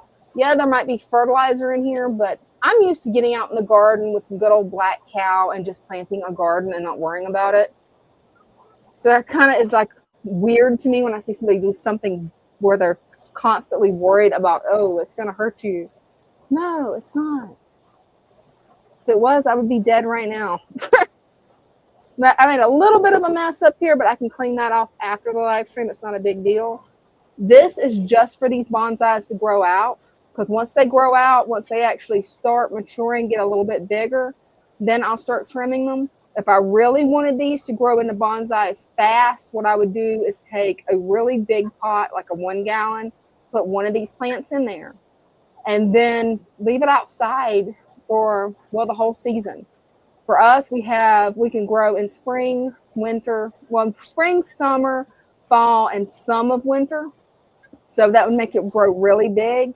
Then I would transfer it to like one of these pots by trimming the roots and then trimming some of these back, make some cuttings. But that's it. Pretty quick, easy, simple. To get the dirt off your hands, all you have to do is just do this or wash your hands, either one. But you can just take that. You don't have to be scared of the dirt. Like, you don't have to be. And it drives me insane when I see people scared to death of dirt. Like, okay, hands are clean now. You throw that in my garbage can. Yeah, that's my little bonsai. I've got some more plants that I'll probably plant on a different live stream. I've got to pick out the pots. But this will work for now unless I decide to move it outside. I really don't want to do that with this because, like I said, I had to special order these. And I just want to try to propagate them inside at first because it is a rainbow elephant bush or a rainbow dwarf jade. It goes by both names. And when it's not overwatered, and looking at this, I'm thinking that's the problem. But these are a little bit thin, so maybe I underwatered it and it's starting to bounce back. Yeah, these college classes are driving me insane, as you can tell by the state of one of my most precious plants. If you guys want, I can show off the turtles and the fish if you guys want. Christian said it. I've never worn gloves to play in the dirt. Dirt ain't dirty. Right? That is the truth of it. And all you need is just paper towels. Like there's a little bit of dirt left on my hand, so I'm wiping it off with the paper towel. It's like I'm not going to go get antibacterial soap like I see a lot of other millennials do and be like, oh no, I'm going to die. No, it's dirt. It's not going to hurt you. We played in the dirt and drank from the garden hose. And see, the funny part is I did too until my aunt got hold of my parents. It's like, don't you know the water hose will kill you? Now see, I ain't a word, and I ain't gonna say it.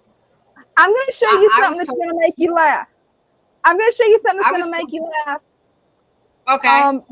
Jeff, all I can say is this right here is my real accent. I've just learned to turn it down where city people can understand it, son. So ain't where I'm from is a word. Sorry, but ain't not in the dictionary. in the dictionary. But that's okay because we can put it there. Actually, I think they did add it to the dictionary. I don't know for sure though. But yeah, I learned really quick that I had to hide my real accent because nobody can understand me. Definitely had to learn that when I was working in Jacksonville. Hey, buddy. This is a 70-gallon turtle tank, which I think everybody here is already followers. I don't think we got any new people, but still haven't got a chance to do that because I've been cracking my brain trying to play catch up. I did 8 days or 9 days worth of work in one day today before I started live streaming. You're amazing. I'm trying to be. It is not working out with this class, especially since I have to now write a funeral eulogy and I have to find a mentor that will review it. So it's like, You have to write a eulogy for what? Yeah, well, I got in the divinity, what's it called? Associates of Divinity program. I got a really good scholarship, made it really cheap. I was like, oh, this is cool.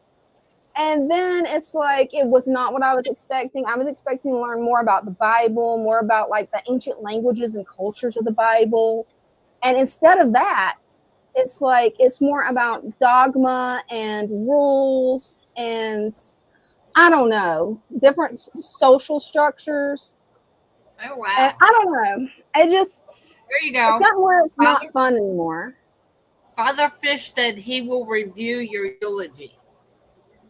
That would be awesome. I've been meaning to ask him, but I keep forgetting it because, yeah, after this class, it's like I think I'm going to go back for my bachelor's in business or in science or maybe computers because there's too much drama in this class. Everybody wants to fight over stuff that it says in the Bible we're not supposed to fight about. So I'm just like, yeah, I'm kind of done. It's probably bad, but I don't know. This class just stresses me. He liked the metal shelves. Oh, what did he say? Jeff said he likes the metal shelves. He had the same ones but bigger in his first house. Oh, these over here. Hold on. I'm going to try not to make anybody dizzy. These here? Yeah. Yeah, so far I'm liking them. I'm glad that they can hold my 5-gallon tanks because at first I was kind of scared. Come to find out, I could have put 10 gallons on there. But yeah, I think that's just about everything in the fish room. Let me see. Well, Little you guys Gizmo saw is liking his tank buddy there. Oh, Gizmo's loving it. I've actually looked into getting another Gizmo just to put in the 40-gallon where we can actually have a gremlin on the stream at all times. I love it. Yeah, he turned out pretty cool. Okay, I'll be right back to you, Brenda. Okay. Hopefully. Maybe. It did not turn off, but hey, that is the way. Wrong mouse. That's okay. At least it didn't shut the live down. Right.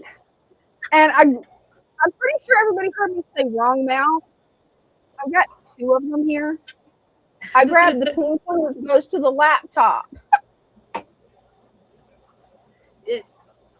I have my laptop on top of the work laptop here, and I keep grabbing for the mouse, and the mouse is attached to the work laptop. It won't work on mine. Oh man, yeah, my brain's fried after today. I keep grabbing it. It's like, no, that's not going to work.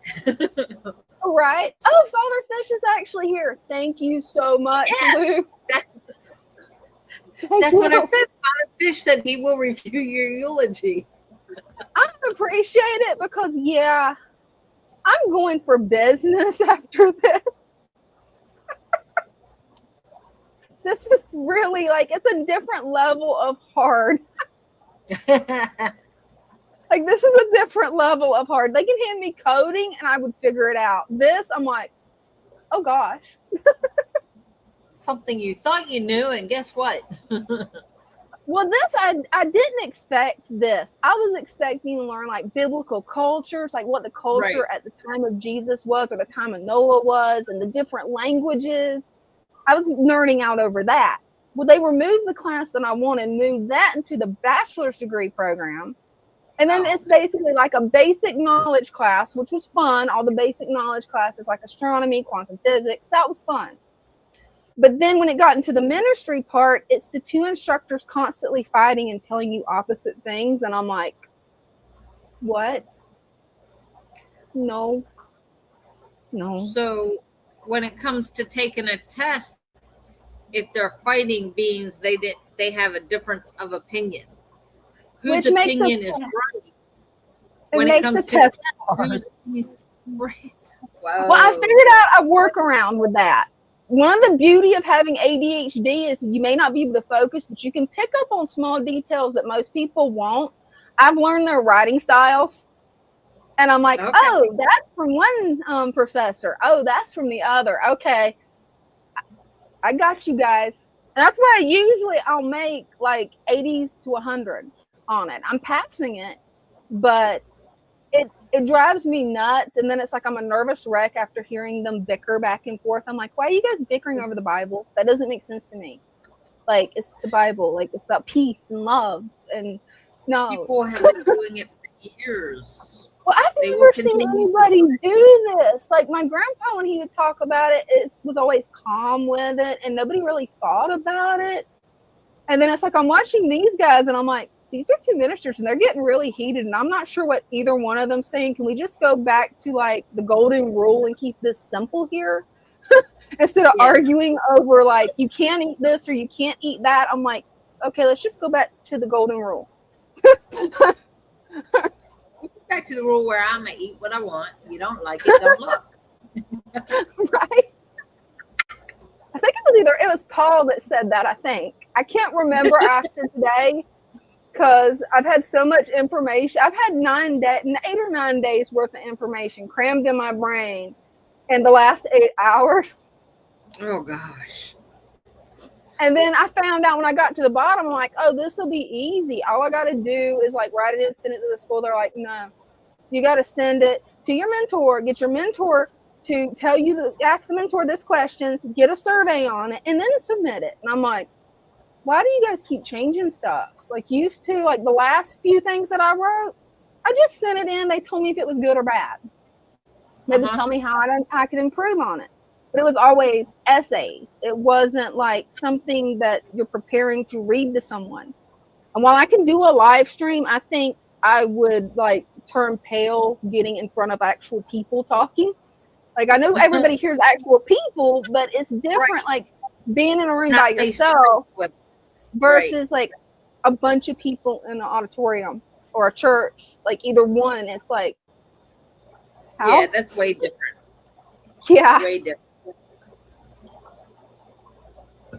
And yeah, Jeff, I love those metal shelves because they're really handy for plant shelves. The other side, which I'm working on cleaning up, I've got to rearrange some stuff. I'm actually wanting to start my indoor garden or my outdoor garden indoors. I'm almost too late to do that. I should have done that in February, but I got busy. But you can hang the grow light so perfect there. It just clips over and then you're good to go. And it can hold a pretty good amount of weight. That's good. So they're like baker racks, but smaller? Yeah, pretty much. Well, the ones that I have on the other side, they're almost as long as my 75-gallon tank. So they may be baker's racks. I don't know. They might be. I just got them off Amazon. They had them on sale for like 30 or 40 bucks years ago. It was like before 2020. And I ended up getting some. I'm like, ooh, I want to grow plants. So I'm going to get that and grow them inside. Because if I don't start them inside and move them out, because it's really better to start them outside. It's natural. They're used to the sunlight that way. It's easier. Unless you have a herd of neighborhood chickens that will eat all the seeds and kill all the seedlings. Not good. Yeah, the last few years when I plant them outside, the neighborhood chickens, I mean, I had a bunch of beautiful pepper plants. It was about that tall. They lasted one day. And the wild chickens ate them all. Here we have rabbit. Well, you guys actually have rabbits. I'm surprised. Yeah, we have rabbits that come through.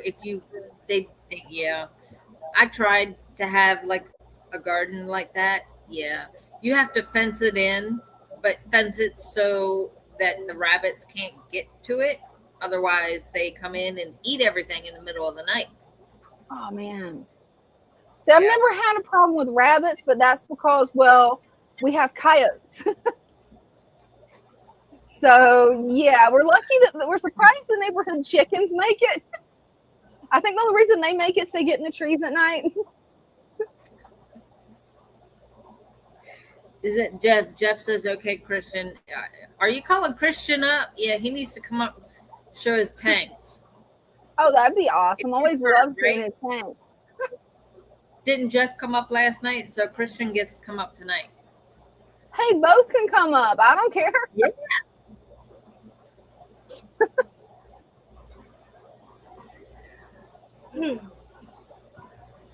Yeah, I tried to snack on some crackers and Bella ate them. Oh no! Hey, why don't you go warm you up some egg rolls? Oh, I can do that after the live. It's no big deal. I'm good. I'm used to going all day long and not eating. Yeah. Lou's gonna hear that and he's gonna make you eat, Brenda. No. Sometimes I'll eat something in the morning, like I'll grab a Pop-Tart before I start filling orders. So, yeah. I do eat with a pot of coffee. Sometimes that can count as a meal. Yes, it does. Pop-Tarts are very good. They're very nutritious. Yes, I cannot eat Pop-Tarts. The dye they put in them, if they made them dye free, I could have them, but no, I break out in full body hives. It's like, nah. I like the brown sugar. Oh, that's cool. Those are actually good. They don't I've have had milk those. in them. They're the only ones that don't have milk in them. Mm-hmm. I did not know that. I figured just Pop-Tarts were vegan. Man. That's what I thought. And then I read the ingredients on the box, and like the blueberry, the strawberry, you would think is good. It's healthy, right? Blueberries, the strawberries. No, it has milk in it. And I'm like, how? But the brown sugar does not. And I'm like, okay, brown sugar. If I have to, I don't know. I take that sacrifice and eat the brown sugar. Yeah, I'm never eating refined sugar again after Valentine's Day. I learned my lesson. That one sweet tea I had me down for what, a week? Yeah. I agree with you on that. I can sit here and yawn, and you would think, oh, you just you're going to fall asleep before you get home. No, as soon as I lay down, my eyes pop wide open and I can't sleep. Oh, you need to try. They got it at Walmart. It's called Sleepy Time tea, and it's not very strong. It just relaxes you a little bit. It's not like a tea that's going to knock you out. Maybe that would help. Yeah. I've tried that. The yogi tea. Yeah, I couldn't remember who it was by. Yeah, I've tried that. It's good. It kept me awake.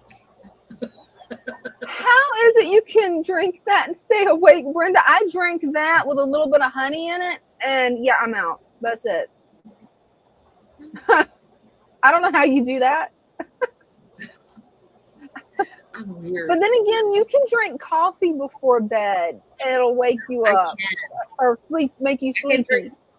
It'll put me to sleep. Yep. I can drink coffee and go to sleep or stay awake, either one, depending on how much I drink. Yep. Oh man. I don't know. I don't know how that works because I'm still kind of hyper and wired just off the one cup I had at around 2:00. I don't know. Maybe it's like psychological because it's something warm. Maybe. And That you would get make warm sense. and comfortable. And no. I drink coffee in the morning. I'm sitting here like this. See, I don't know how you drink the hot coffee. Me, I've got to have it with ice in it. I can't drink coffee with ice. See, Mom and Dean can't either, but I can't have it without ice. It's so weird without ice. My daughter drinks it like that. She likes the iced coffee and she puts like a ton of sugar in it. I put a ton of honey in it. She uses sugar, but she's also hypoglycemia. So like her sugar will drop. Yeah, I know how that goes. I always had candy in my pocket because we could be somewhere and she didn't realize it at first what was going on. She would just get so bad that she would literally get sick to her stomach. Oh, and it wasn't until after she got sick, she goes, okay, I think I need to eat something. And as soon as she ate, she was fine. Oh, that's good. Yeah, never let her get past the point of that nausea because after that, it can be passing out, and that's not good. I did that one time behind the wheel of a car, and I learned to carry food with me then. Yeah, I keep. I used to. I don't anymore because there's no need for it. But I used to keep candy in my bag. We were in the grocery store the one time. And walking through the grocery store, and I was like, it hit me like all of a sudden. I was like, man, I'm not feeling good. What's going on? She goes, well, what do you mean? And I'm like, I just don't feel good. Like I feel like I'm going to get sick. She goes, are you hot? Do you have a fever? I was like, no, I don't feel like I have a fever. So I didn't have a fever. I just felt like I was going to get sick. She goes, did you eat breakfast? I went, no. That will do it. She goes, you have candy in your pocket? You know you do. Eat it.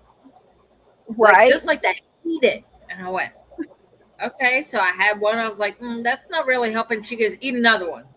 It took 3 pieces of candy. It was like, oh, wow. Okay, that's good. Oh, yeah. It'll do that. It'll hit you just out of the blue. It's like I've learned to control mine now. You got to make sure that you eat breakfast, eat lunch, and eat supper. Because if you do, then you're not going to have as much problem. I mean, you can't just skip meals. Because when you do, it's going to get you. I have never been like that. Like, oh, I've been like that since I was a teenager. Even as a teenager going to school, I would like most of the time eat maybe a piece of toast for breakfast. If I had time, most of the time I would go all day long and just eat dinner. Like even in school, I wouldn't eat lunch because who wants school lunch? They're nasty. I've heard of those. I was homeschooled, never got the experience, but all my friends mentioned to tell me about it. Yeah, no. Yeah, food that's cooked in bulk, only it didn't taste good. Like you would think, okay, like restaurant style. No. The cheapest food on the market is what they cooked for the kids. Oh man, it's nutritious. It's got the nutrients in it that's good for them. No. nasty. Cold pizza, like, ugh, no. Yeah, we're waiting for people to come up, you guys. We got the link pinned, just waiting. It's beeping again. Yeah, you might want to go check on that heater real quick, Brenda, because, yeah, with it overheating, it got up to 95 earlier. Yeah. Yeah. You may have to unplug it. Hopefully Lou's still here. We can ask him to make sure, because I don't know which type of heater that is. Plugged it back in, but so it stopped for a while. Yeah, it definitely sounds like it could be a failure with it. But yeah, feel free to come on up, click the pin link, show off your tanks, pets, hobbies. This is kind of a surprise live stream. We wasn't really planning on doing it, and well, then we did it. And if you guys don't feel like coming up and showing your tanks, I can repot another plant if you want. Just checking out the comments here. Yeah, either way works, you guys.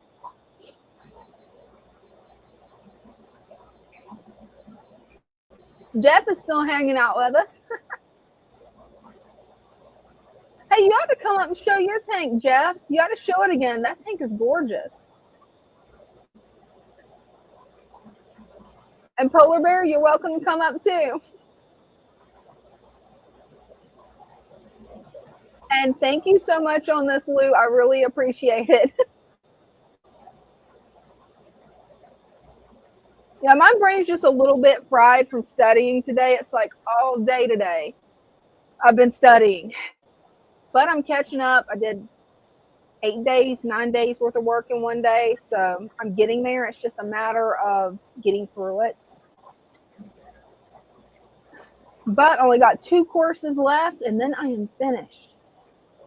I saved the hardest 2 courses for last, which, yeah, I shouldn't have done that. If you're allowed to pick which classes you do and they let you just work at your own pace, save some of the easy classes for the last, because you're going to get burned out. You're going to get aggravated with your college classes. Save some of the easy ones for last. Don't do like I did and go, oh, I'm going to save the 2 hardest for last. I'm up for the challenge. No, don't do it. And it looks like we got Brenda back.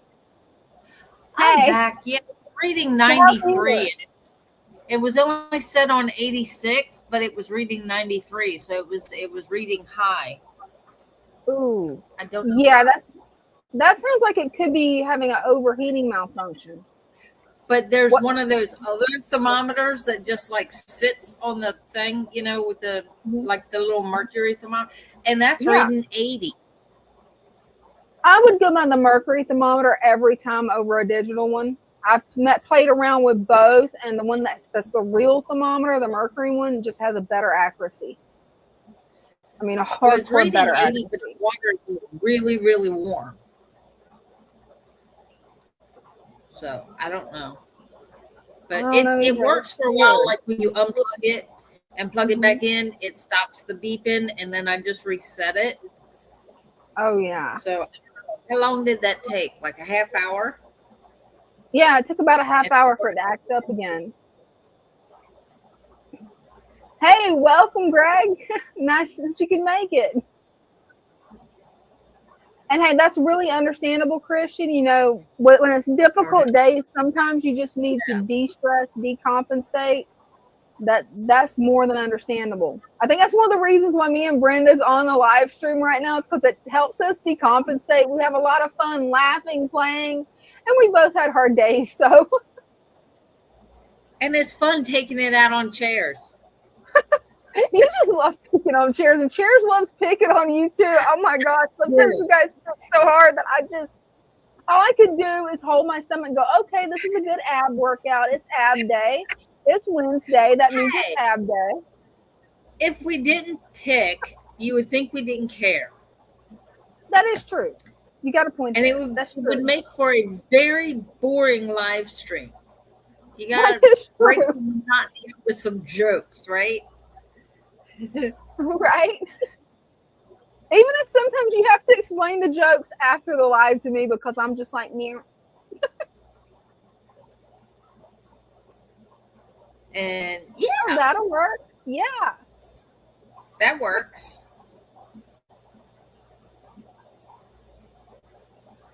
Oh, it looks like we got Can Jacob we up. start over? Yay! He wasn't here There you are. yesterday, was he? You know, I think he was, but I can't remember. My brain is so fried from today that I don't know. Hey, Jacob, how you doing? Hi, Jacob. Doing good, doing good. Yeah, it's doing amazing. Yeah, I was watching the video. I just didn't make it up yesterday. Well, I'm glad you could make it up today. Oh yeah, it's doing amazing. Look at this. My buddy has it on the side green, which he already is fouling it. But look at mine. This is, huh? Oh yeah, there it went. Oh, now you can see it good. Get I that. love that stand you have too. I never noticed that it's that beautiful red color stain. I love it. That's over a year's worth. No, I have actually created the first system ever in my life with no foul. And you've done wonderful. I mean, you had a rocky start when you first got started, but you didn't let it beat you, Jacob. You kept going with it. No, it got me a little bit. It did. Yeah, but you didn't let it defeat you. You kept trying until you have a perfect setup for your fish. Yeah, you do. You did really good. My friends thank me all the time when I come over there and help them out because I'm basically showing them hands-on everything that they're actually learning in the videos, and it makes sense because when I come over and do everything, they see a difference happen each time, and things become more better. They said, and I said, well, that's everything becoming balanced for you because you're not polluting it now. You're letting it take care of itself because they had to go a whole week, so they're gonna restart feeding schedule Monday. None of their fish died. None of getting angry because of them being hungry, because I explained to them that with them having excess on everything in that tank needs a lot of cleanup. So I'm going to teach them how you need to do this biologically, and you need to get the fish to naturally get that instinct going back in them, because what they're doing is they're not caring about the buildup naturally. They're more worried about you sticking your hand near the tank because they know you're going to feed it. Right. So it actually, they sent me a video of it yesterday, and just with them not feeding this Monday, this Wednesday, and then now today until Monday of next week, I've already seen a big difference already come off a lot of the plants, and everything is starting to like kind of shoot up because of the excesses being maintained now, because everything's in there cleaning it up, and a lot of the excess is allowed to be pulled up now, and it's gonna probably take a little time, but it'll probably slowly come back down on the green on the sides, because they got a lot happening, a lot of foul. Hey, you'll keep working with them. You'll teach them how to do it, Jacob. I got faith in you. Oh, I tell them all the time, that I'm very happy with them, that they should be very proud of themselves for what they're doing. Oh, they should be. They're doing something very good. This one's doing really good. Look at that black on it. Oh, he's pretty boy. I love those Altums. Those Altums are pretty too. That's a hard to get fish. Those are the originals, I think. The real Altums.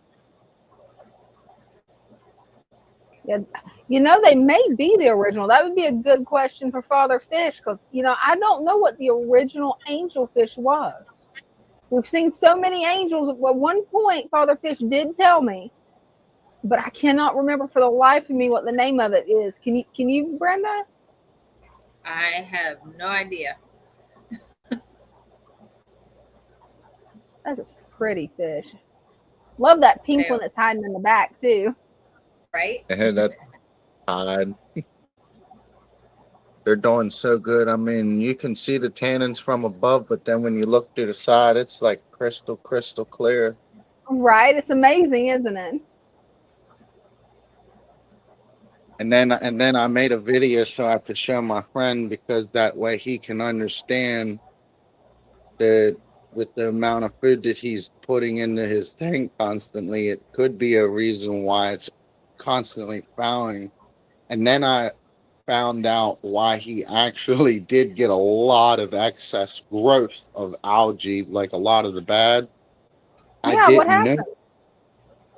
but for the first month, when he was overfeeding the fish for the first month, I didn't know about this till he told me, till that one death happened. And then I also found out that he was running his lights for nearly 16, 18 hours each day. And I was said, that's why. That's one of the big reasons why, man, you were flooding that thing out with excess lighting. Yeah. So now Yeah, I it's got him really back. good for when you first plant the plants to leave them on for like 24 hours. And it isn't going to hurt anything. But if you see any problems with algae, yeah, you need to cut back on the lighting. You want to hear something funny, you guys? Dean has left his first tank, the light on 24/7 on high on his 20-gallon long, and he still doesn't have algae. And I do not know how yet. He's got too That's many plants. Maybe that's why, because he does have like a jungle, but he never developed algae. Because I was telling him, I've got to cut back on lighting on my tanks. This one's starting to get a little bit algae on the side. And he's like, what algae? Come look at mine. Like, I've had it 24/7. I have no algae. Get a wee, but my fish eat everything, especially those. Look at all this they're tearing up. See how much more cleaner Oh, those they ain't are. They're literally working hard. they're gutting every single algae that I mainly have, all but a wee little. And that I think is because it's the longest I've ever had the system up. And when I introduced these new ones, they didn't come into the system when it was young and more weaker. They actually came into the system when it was right around the 1 year mark, but it encountered severe, heavy pressurized stress, but it pulled itself together within a few days fast, but it encountered a lot of stress. But and then I've never seen angelfish be so curious and want to clean so much. I mean, even those other ones I had, they wouldn't do that. Yeah, they're doing a wonderful job at it. It's amazing how well your tank is doing now. I mean, I remember when you first started out, you struggled so hard with it, and now it's thriving. Oh yeah, it's been over a year, and it's still like, I mean, it's processing so well that it honestly feels like I've already had this like 2, 3, maybe 4 years, and because a lot of the same stuff is continuing. I'm seeing everything, and it's good repeats of everything, because I know my system is actually balancing everything, and that allows me to be able to help get people to understand what they're trying to build, what they're seeing out of their system, so I can help approach them a much easier approach. That way I can help teach them the more healthier way to approach what they're trying to build in there. Oh, And absolutely. that's what my friends really, because we're going to come down. I They're so happy to be able to meet Father Fish and the little team down there at the store, and then they really cannot wait to be able to go to Aquashella. They said we're going to probably have a really, really good time there. Oh, most definitely. Because Oh I yeah, never. you're gonna have a lot of fun at Aquashella. You really will. I went last year. I don't know if I'll be able to go this year yet. It depends on how my mom's health's doing. But yeah, it's a lot of fun. Just be warned if you're like me and you're nervous around people, that there is a Yeah. lot of people. Just be ready for it because you can do it because there's so many awesome fish and so many awesome fish friends there that it's not like going into like a normal crowd. It's like everybody there is all about the fish and it's kind of like a big family. Right. Right. All those pieces still. They're refusing. See how they're lifting up? They've been Oh in yeah. here for a month. They're refusing to go down Sink. for some reason. Yeah, sink. I don't know why they're refusing to sink. Now that's interesting. I actually had a piece that was having problems with that too, and I got it from my aquarium store. I have no idea what type of wood it is, but it didn't want to sink. So what I ended up doing was after I got enough of the tannins out, I actually just put another heavier piece of wood on top of it and some rocks to get it to stay down. And that so far has worked really well in my turtle tank. And the last time I went through and remodeled my turtle tank, it actually stays down now. It no longer floats. But another thing that people do, if you're good at using drills, I am not. I shouldn't hold a drill in all honesty. But you can also drill a hole through it and put a bolt through it into something heavier. Like if you're able to drill through a piece of slate, I'm not sure how to do that. I know you have to have specialized bits. You could bolt it to a piece of slate, and that slate, once you put the sand over it, will help it stay down. Okay. That's I've pretty seen a nice. lot of people that's really crafty when it comes to using power tools, do some really cool things. Me, I've done learned it's best to leave it to somebody else to use the power tools. If somebody needs Yeah, they're something done on a computer, I can figure it out. But power tools, yeah, that can be scary. Well, at least when they're in my hands. oh yes. Yeah, they said they would love for me to show off their tank one of these times too, but they want to make sure it's, I guess, like up to par with mine. But I told them it doesn't. That nobody cares about that. They want to see everybody enjoy their fish tanks, and that's Oh, absolutely. they want to see it being everywhere so everybody can see it and be like, wow, look at that tank, look at that tank. Because once you get actually want multiple, I already have MTS in my head. I actually kind of go crazy because I want a lot more, but at the moment I can't. My floor won't support a lot of weight. I'm lucky to even get this 55 because it barely supported 30, and I'm taking a chance with this 55. I know how that goes. So I have to Yeah. really be careful. But I mean, at least this time, this 55, my original was not in the middle at all. I actually tested that in the back room. So if this is the middle, it was all the way to the left, to the far left on a leveling, which means it was way off. But now this one now is like in the middle, but it's right here on the edge. So it's still leveled, but it's the best I could get. But at least it's leveled. Hey, I know how that goes, Jacob. It's like with my 75 gallon, it's like I'm glad that Father Fish noticed what the tank was doing because it being my first large tank, I didn't Mhm. realize that it was showing signs of a catastrophic blowout. So I understand how that goes. If the floor isn't level, if the stand isn't level, yeah, you can have a lot of problems with those larger tanks and it can be really dangerous. It's like Father Fish told me this one story about how I think it was a 75 gallon tank that he had in his home. It got off level, even though when he set it up, it was level. It got off being level. And after a while, the tank was fine, but then it went and blowed on him. And yeah, there was a piece of glass stomped in his chair where he usually sits. I mean, it can be dangerous. So you yeah. always want to watch with a larger tank. Usually you see it in tanks at 75 gallons and above, not in 55 gallons from what I've heard. But the tank front will actually start to bow and kind of look like a bow front before it either does a small leak and relieves some of the pressure, or it has a catastrophic blowout. Where right here on the sides.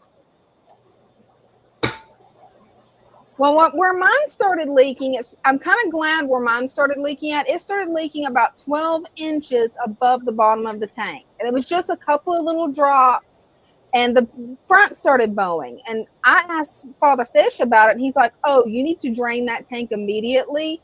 And I was actually working for him at the time. And he's like, you're off work right now. You go drain that tank, because if not, it could explode on you. And that was it.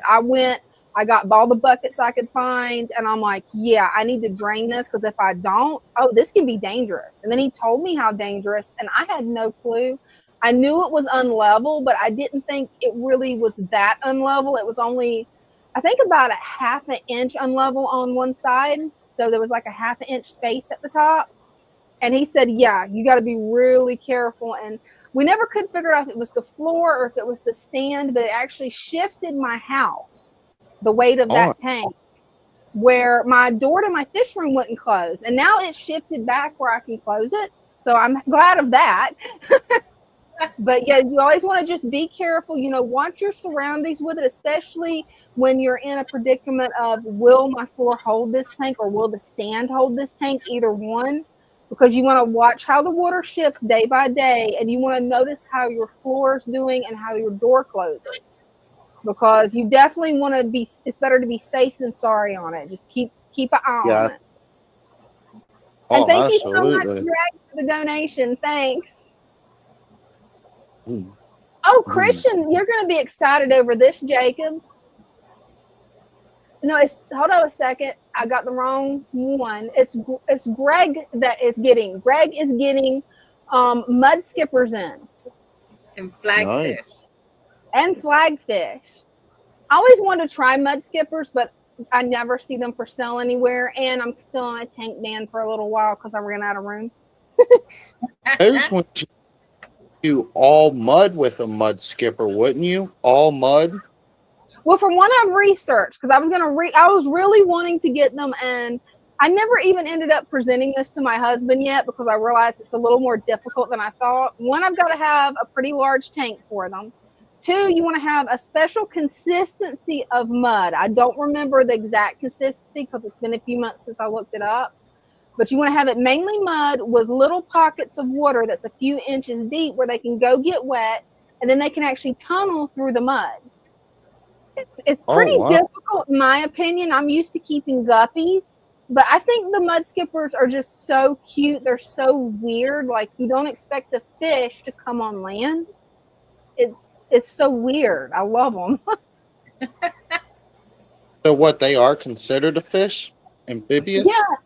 Yeah, they're considered a fish, but it's a fish that is basically amphibious. I mean, they need some water still to survive, but they mainly live most of their lives in the mud when they're not coming out to just bathe and play in the water.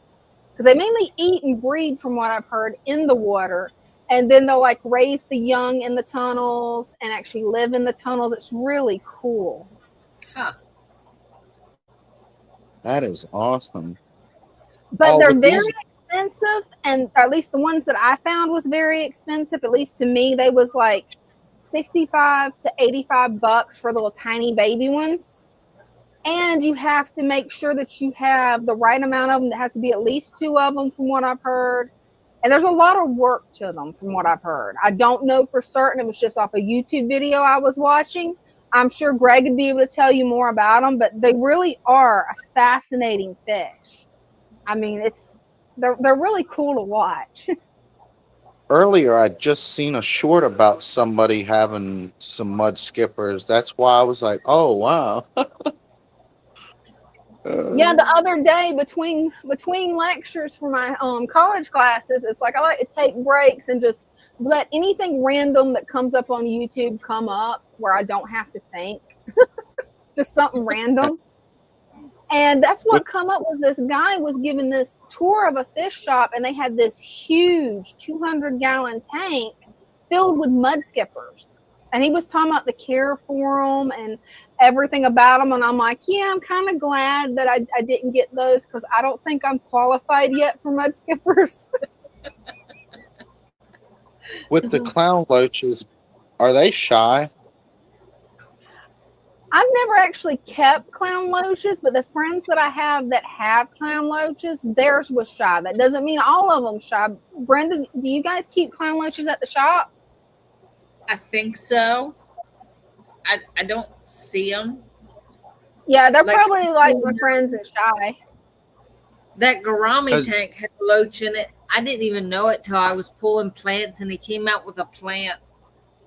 I had him back in the water. He was like wiggling all over the tub because I had a tub that I was putting the plants in. And I looked down and he's just wiggling all over the tub. I was like, oh no, you need to get back in there. And then he disappeared again. So like, I don't know what tanks have loaches and which don't. As long as I don't have with my boogers.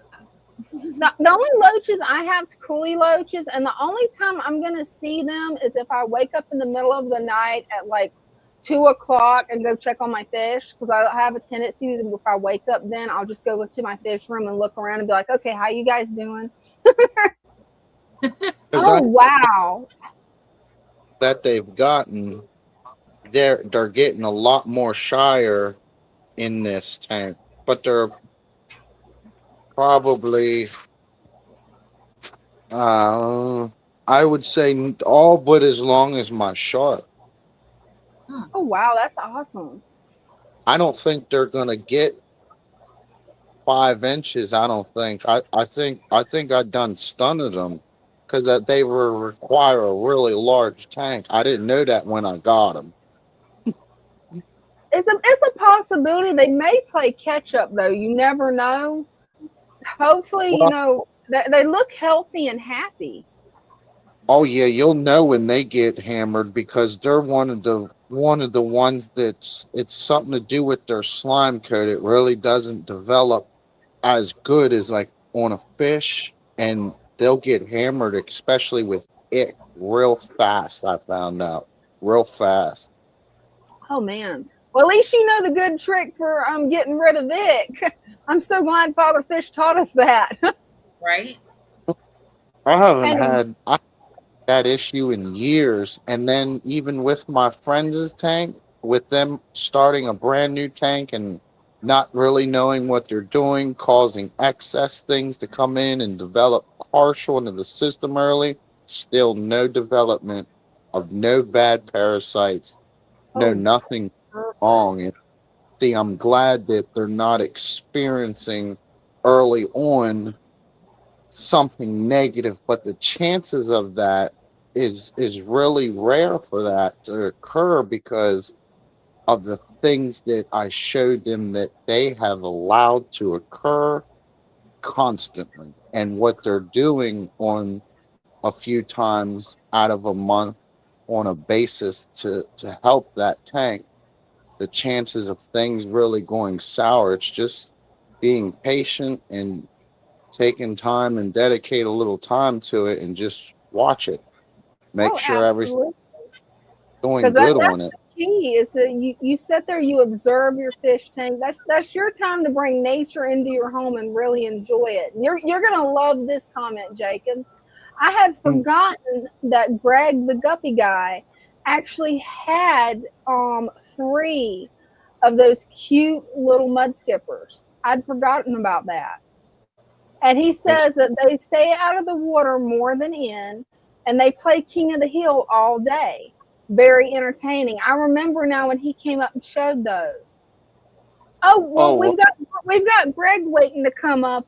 Jacob, thank you so much for coming up. We've also got Jeff waiting to come up. So thank you so much for coming up and showing your tank and giving us an update on how your friend's tank's doing. Yes, thank y'all so much. Thank you. Bye. Bye. I'm not sure who come up first. It shows them. Do you think it's in order, Brenda? Oops, sorry, Brenda. I'm just gonna go in order down the line. Does that sound good to you guys? Hey, Jeff. Hey, Jeff. Howdy. It's a little bit. It's turned Which on side its side. It looks like it's gonna spill out. I did it the way you told me to, and it still didn't work. Dang it. Well, if it helps any, me and Brenda went through. We was trying to get her camera set up before the live, us battling gremlins again, and it doesn't work on her phone either. It works on my phone. It works on Dean's phone and my mom's phone. We found out something interesting. If you have an Android phone, it may be different. So when my nephew comes over, either this weekend, he should be coming over this weekend. I'm going to ask him if I can play with his Android phone and see if we can figure this out. Yeah, I think iPhones work because Christian has an iPhone. His works too. Yeah. Yeah, I think they work differently with StreamYard, which doesn't make sense to me because it's the same program. I mean, it's the same website and program. So why is it different? I can't figure that out. My nephew knows everything about Android. So I'm just going to be like, Sam, fix this. We'll get it straight. That's a beautiful tank. It is. Yeah, I'm going to have to get on Temu and get me some of that stone, Jeff. Yeah, it's pretty cheap. It's a good deal. Definitely. And that's what I like to do with my method of fish keeping. I like to keep it as cheap as possible. Right? It can get expensive. Oh, it can. I've seen some pieces of driftwood go for $100. I grabbed this one piece of driftwood in an aquarium shop. I'm like, ooh, I want this. My husband's like, oh, get it. I looked at the price. I'm like, I'm not getting this. No, it's $100. No, I can't do it. Christian just figured out what it might be, you guys. Screen lock. Some phones have screen lock. I didn't think about that. So is that in your regular camera setting or in StreamYard? Because we couldn't get it to change in StreamYard. I have no idea with anything other than an iPhone. That's the only phone I know how to work. I had a Galaxy 3 back in the day, and me and it fought the gremlins really hard, and then I gave up and got an iPhone. And then I usually run that thing in the ground. I keep it way beyond when you're supposed to get it because I do not like the cost of those.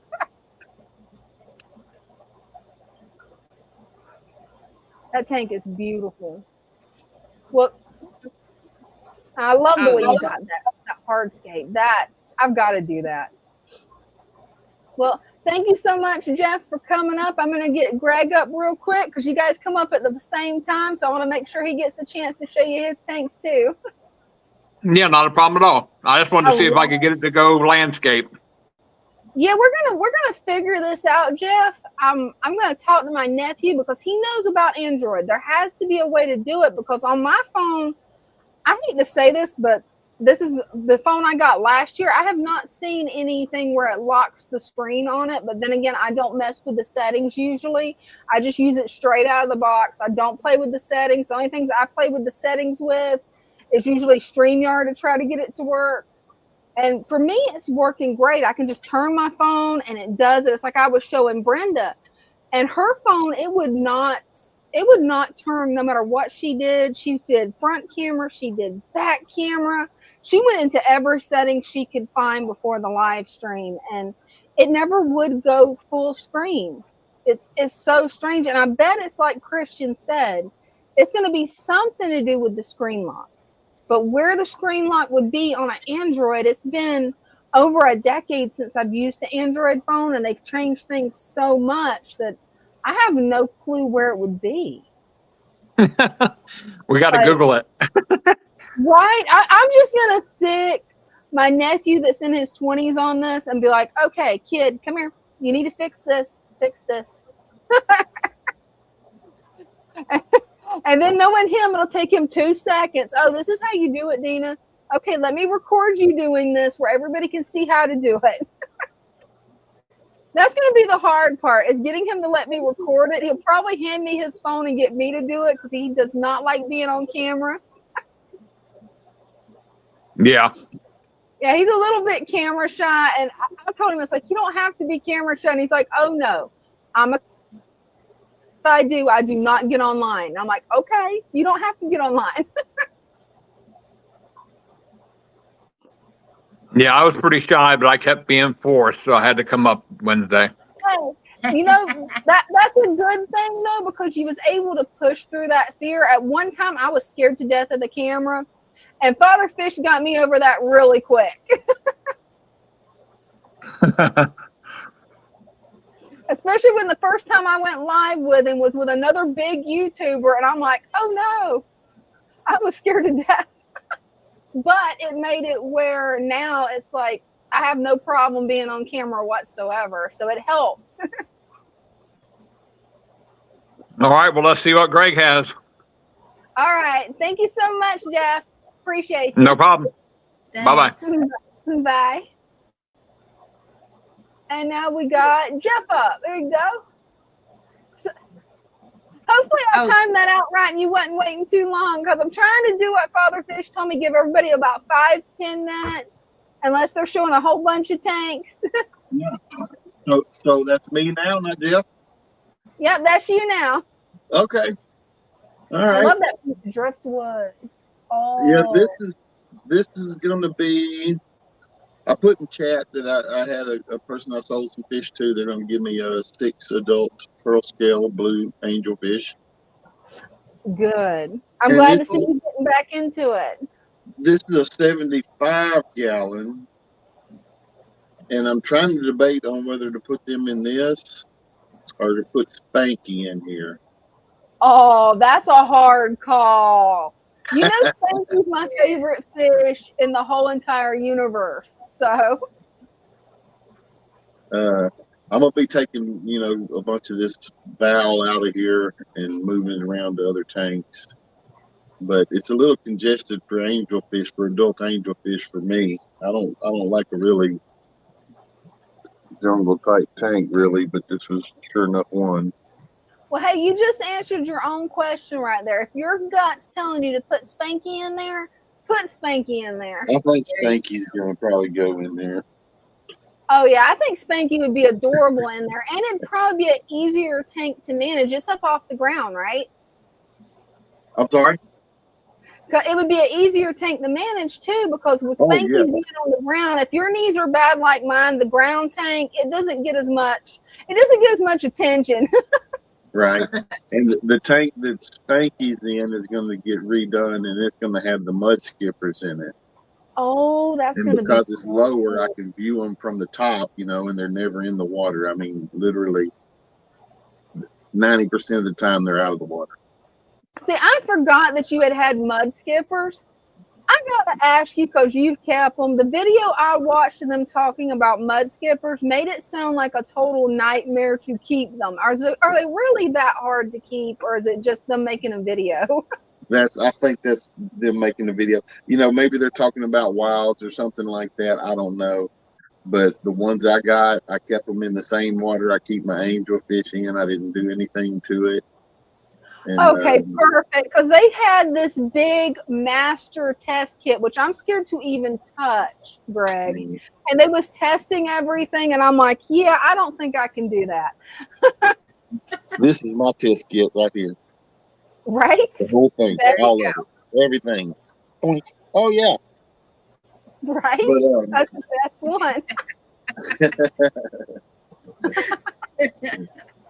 Anyhow, yeah.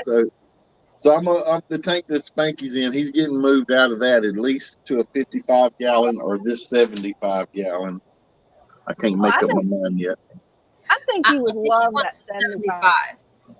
He said he wants the 75. I think he does. does. Told you, Brenda? Well, she's the fish whisperer, so I guess she'd know. We got a test guppy in there. Oh, awesome. His email just came through. He said, put me in the 75. You got to watch out, Brad. Spanky's learned how to use email. Okay, everybody put in chat. We'll vote on it and do whatever y'all say. That's what'll happen. He's emailing now. Oh, I love the pink angels. I can let it in focus. Yes, it's been weird tonight. I've been having trouble getting my camera to focus when I had my phone. Oh, there it is. It's in focus now. Those guys are so beautiful. When I get my she shed, that's what I'm going to get is a tank of pink angels. I am scared to try it in the house because I've got a 100-gallon tank in the garage that I can set up for that, but the garage is too cold. There's no hope in that. There's no way even a heater could keep it warm. You need about 5 heaters. Yeah. Possibly more for the garage because that garage, I mean, it was built back in the 70s. And yeah, when it's cold in there. Oh, it's beautiful. Check them out eating. I love the way they just dainty pick at it. Like they know that they're beautiful. They're just so elegant.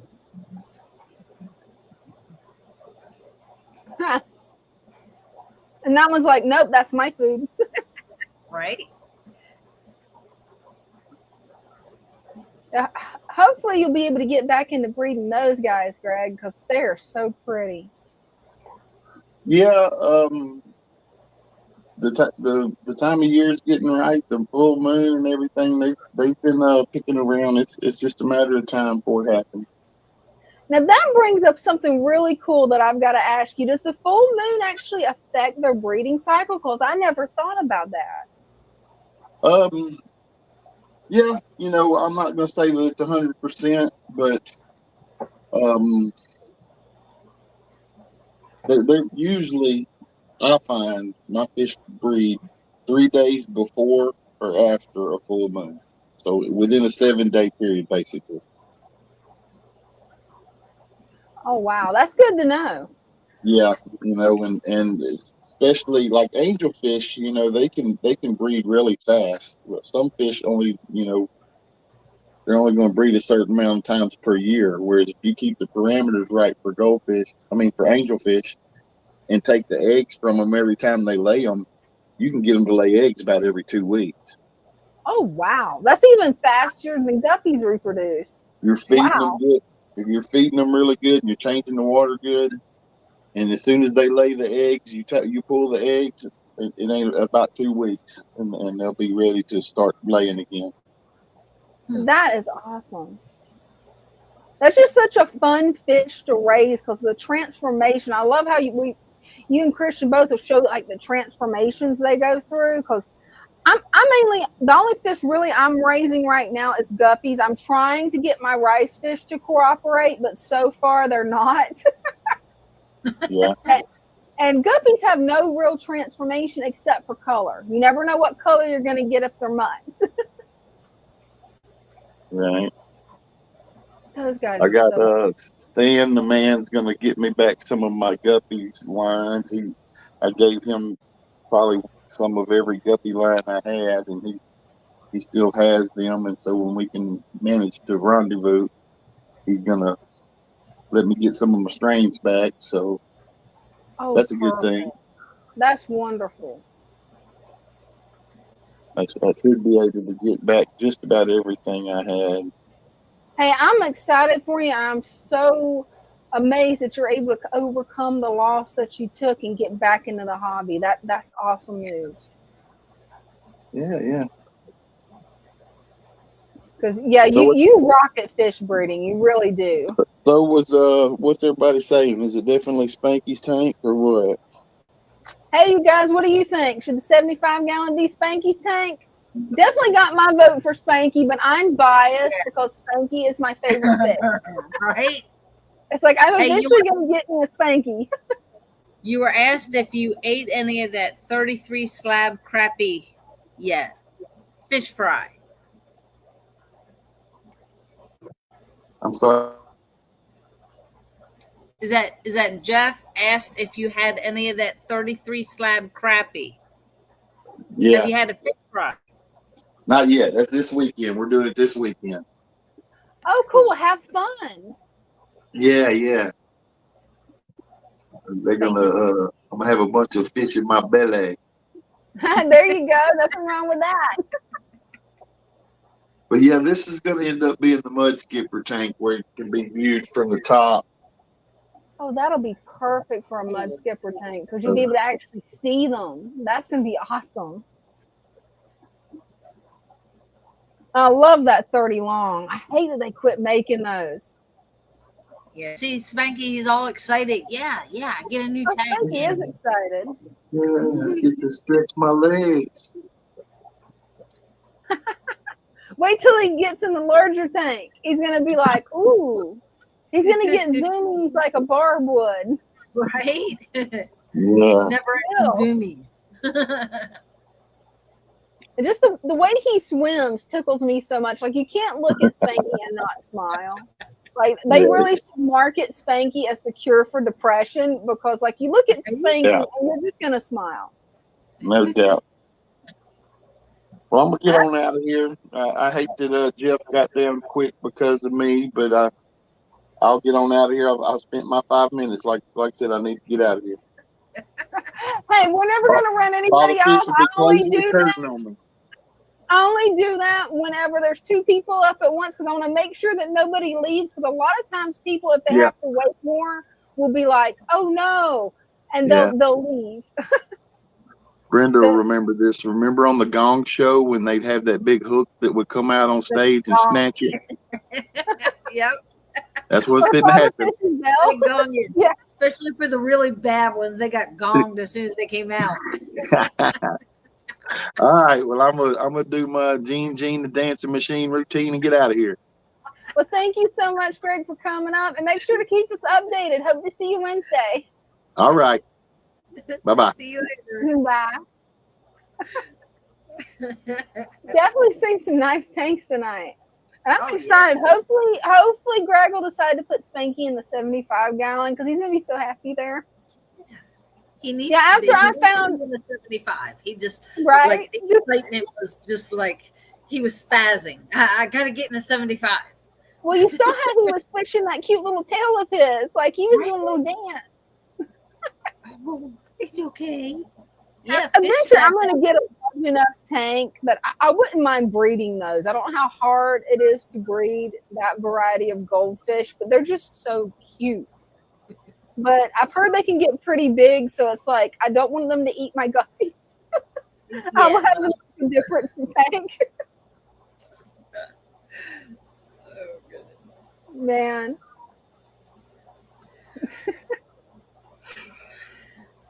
Yeah, you starting to get tired too? Yeah, it has been a day. Oh, I feel you on it. Well, mine isn't just I started to say brain rot because I've been studying all day. That's what it feels like right now, brain rot. But my brain's fried. But you've been working. It's been like brain work. Then you've got physical work, and then you've got organizing stuff work. Like you got a right to be tired, Brenda.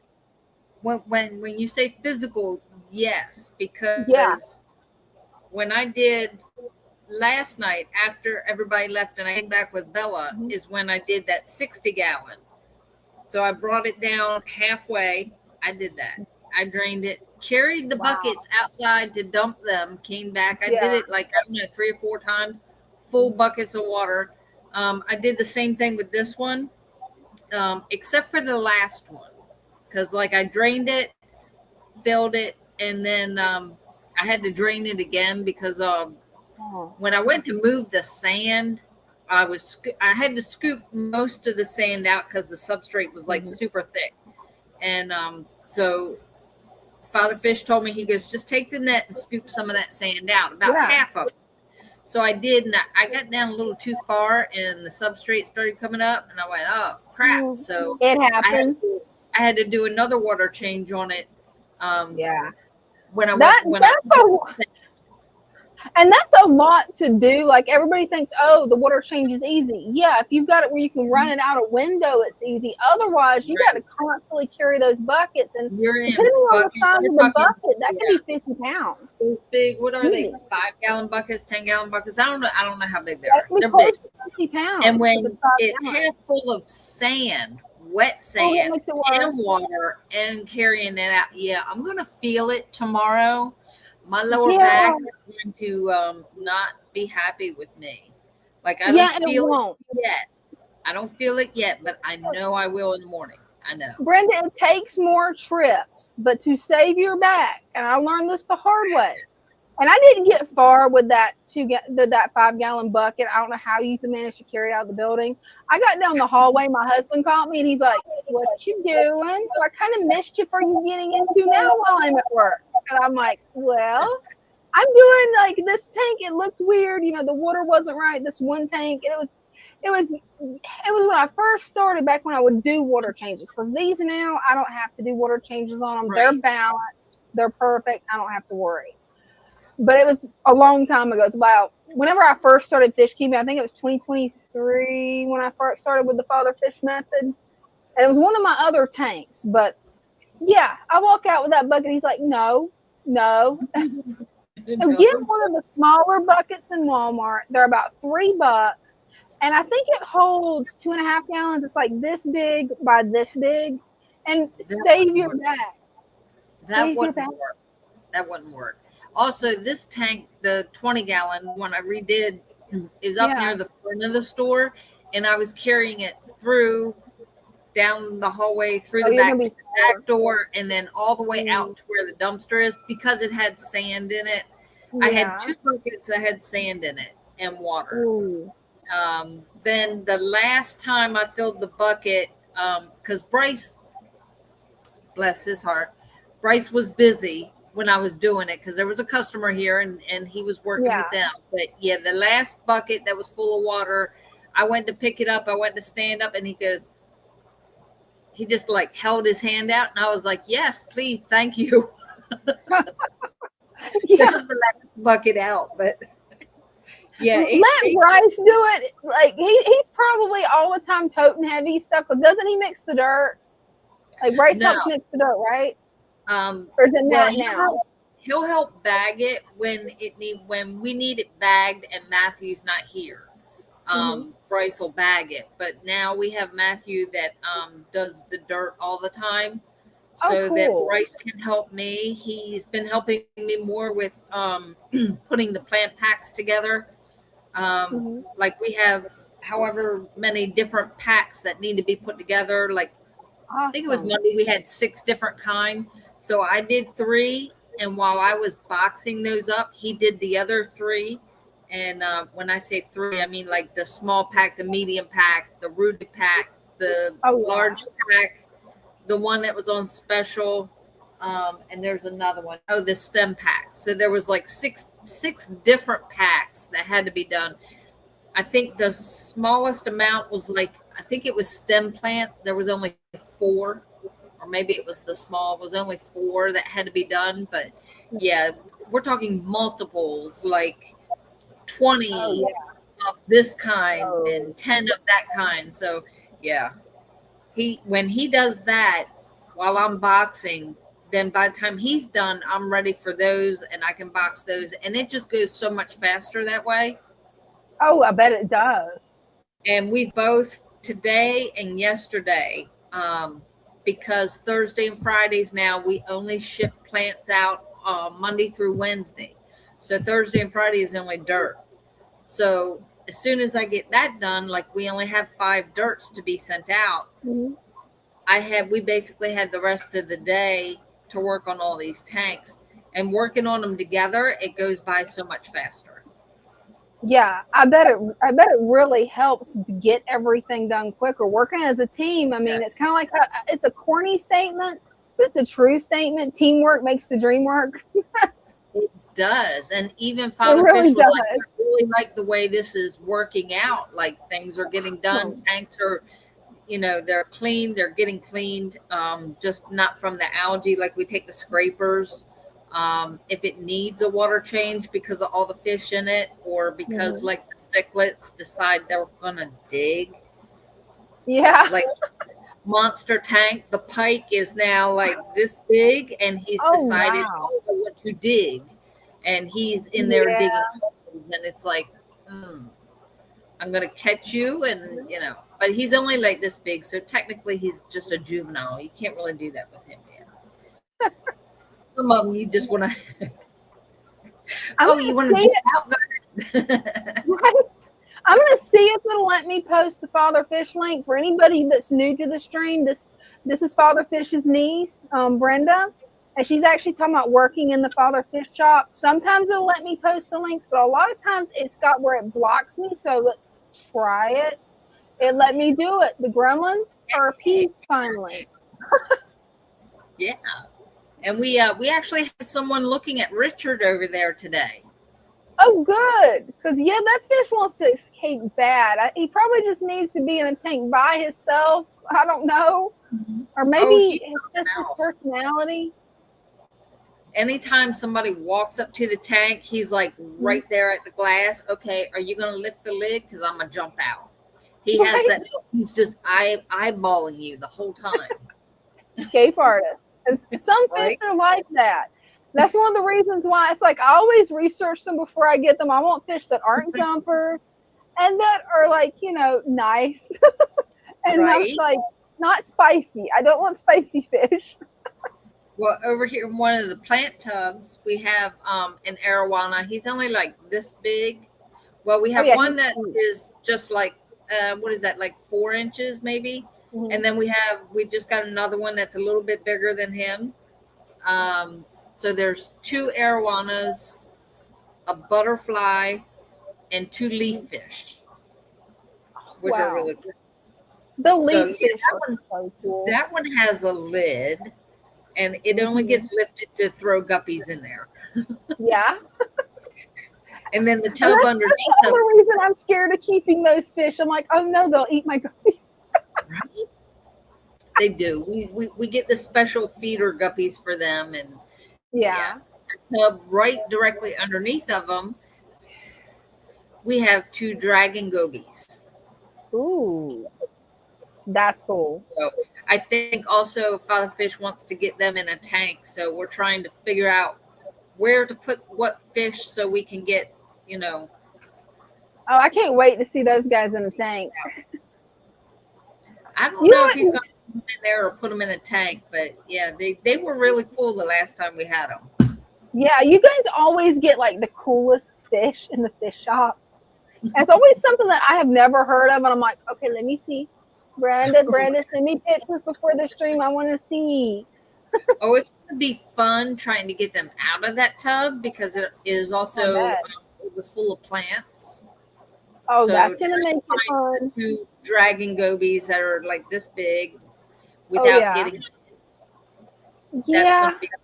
Yeah. Somebody else. You'll be able to do it though, because it's like how you can feed the spicy arowana that wants to bite everyone, and you don't get bit.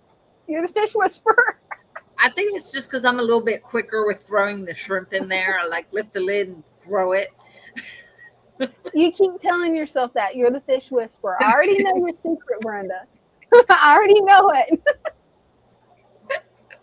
Well, it's getting close to 9 o'clock, and yeah, you can tell we're sleep deprived. So I think we might as well wrap it up. Thank you to everybody that tuned in and for showing off your tanks, and thank you to Greg for the super sticker. I just learned about those.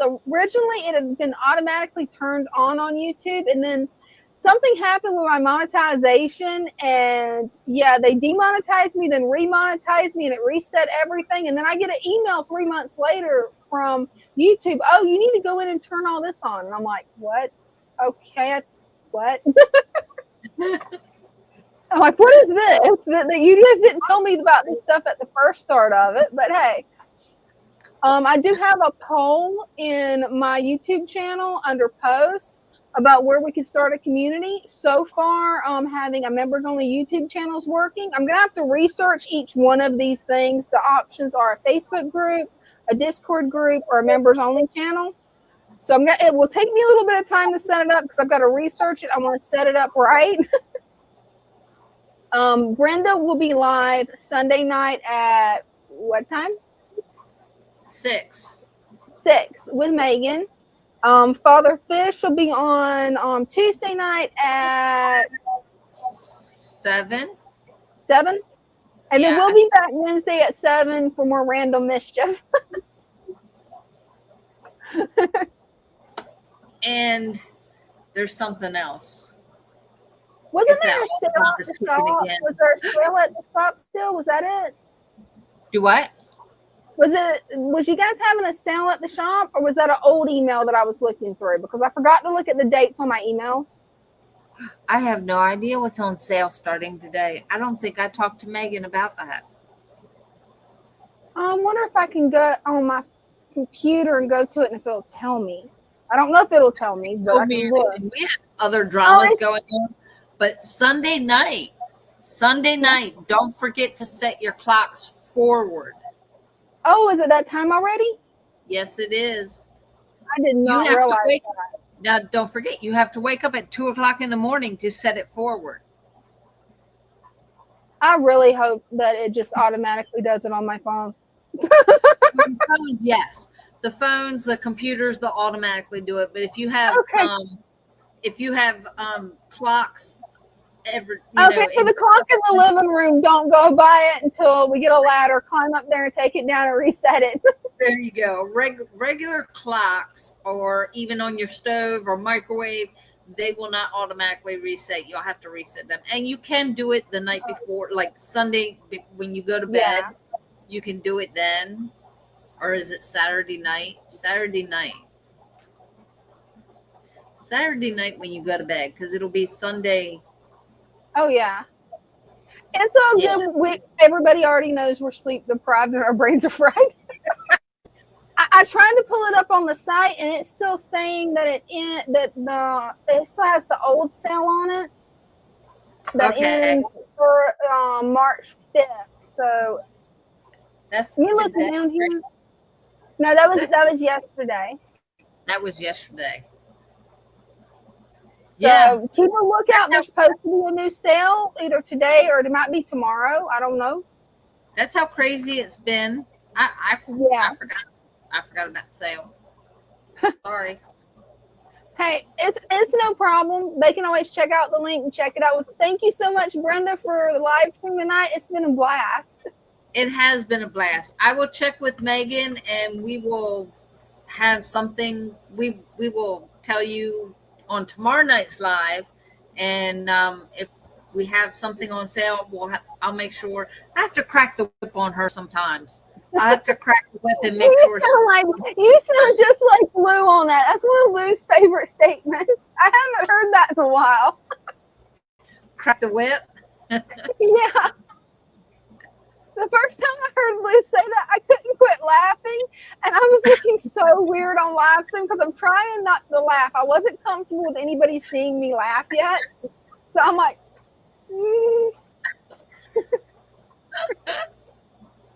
Good night, you guys. Whip, that's what they used to do. They used to, crack the whip on you when you were slacking. When the workers were slacking, they would crack the whip. The owners of the property would crack that whip and pow. Yeah, Lou's the first person I ever heard to say from my dad to use that. So when he said it, I'm like, what?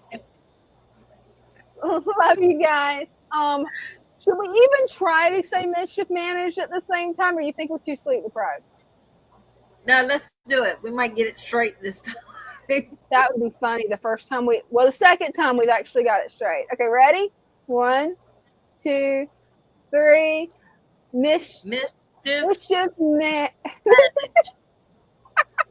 Love you guys. We'll get it eventually. Let me get the song up. There we go.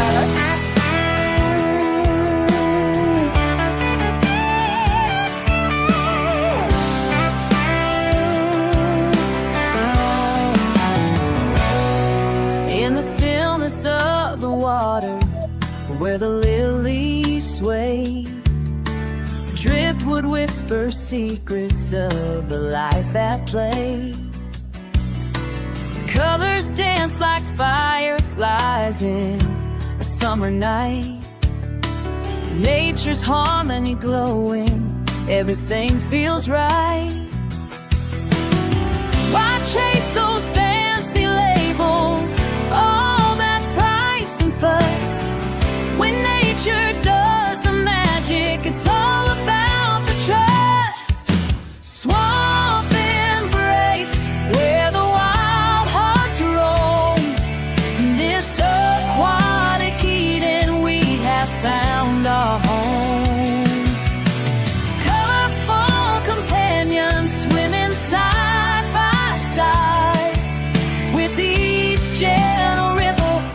let our spirits glide. Plants are reaching for the surface, purifying the flow. A world beneath the surface, a vibrant undertow. Tiny fins like shooting stars, darting to and fro. In the heart of the tank, life's melody does grow. So let's leave the chemicals, return to nature's way. In this pure embrace, let the fish freely lay.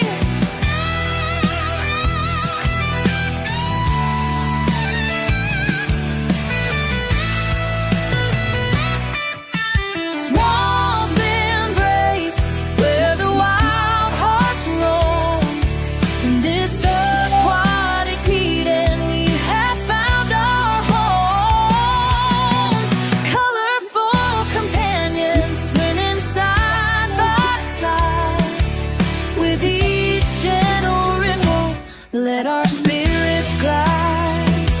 Together in this cootie, we find our peace. In the swamp's embrace, all worries cease. Together in this beauty, we find our peace. In the swamp's embrace, all worries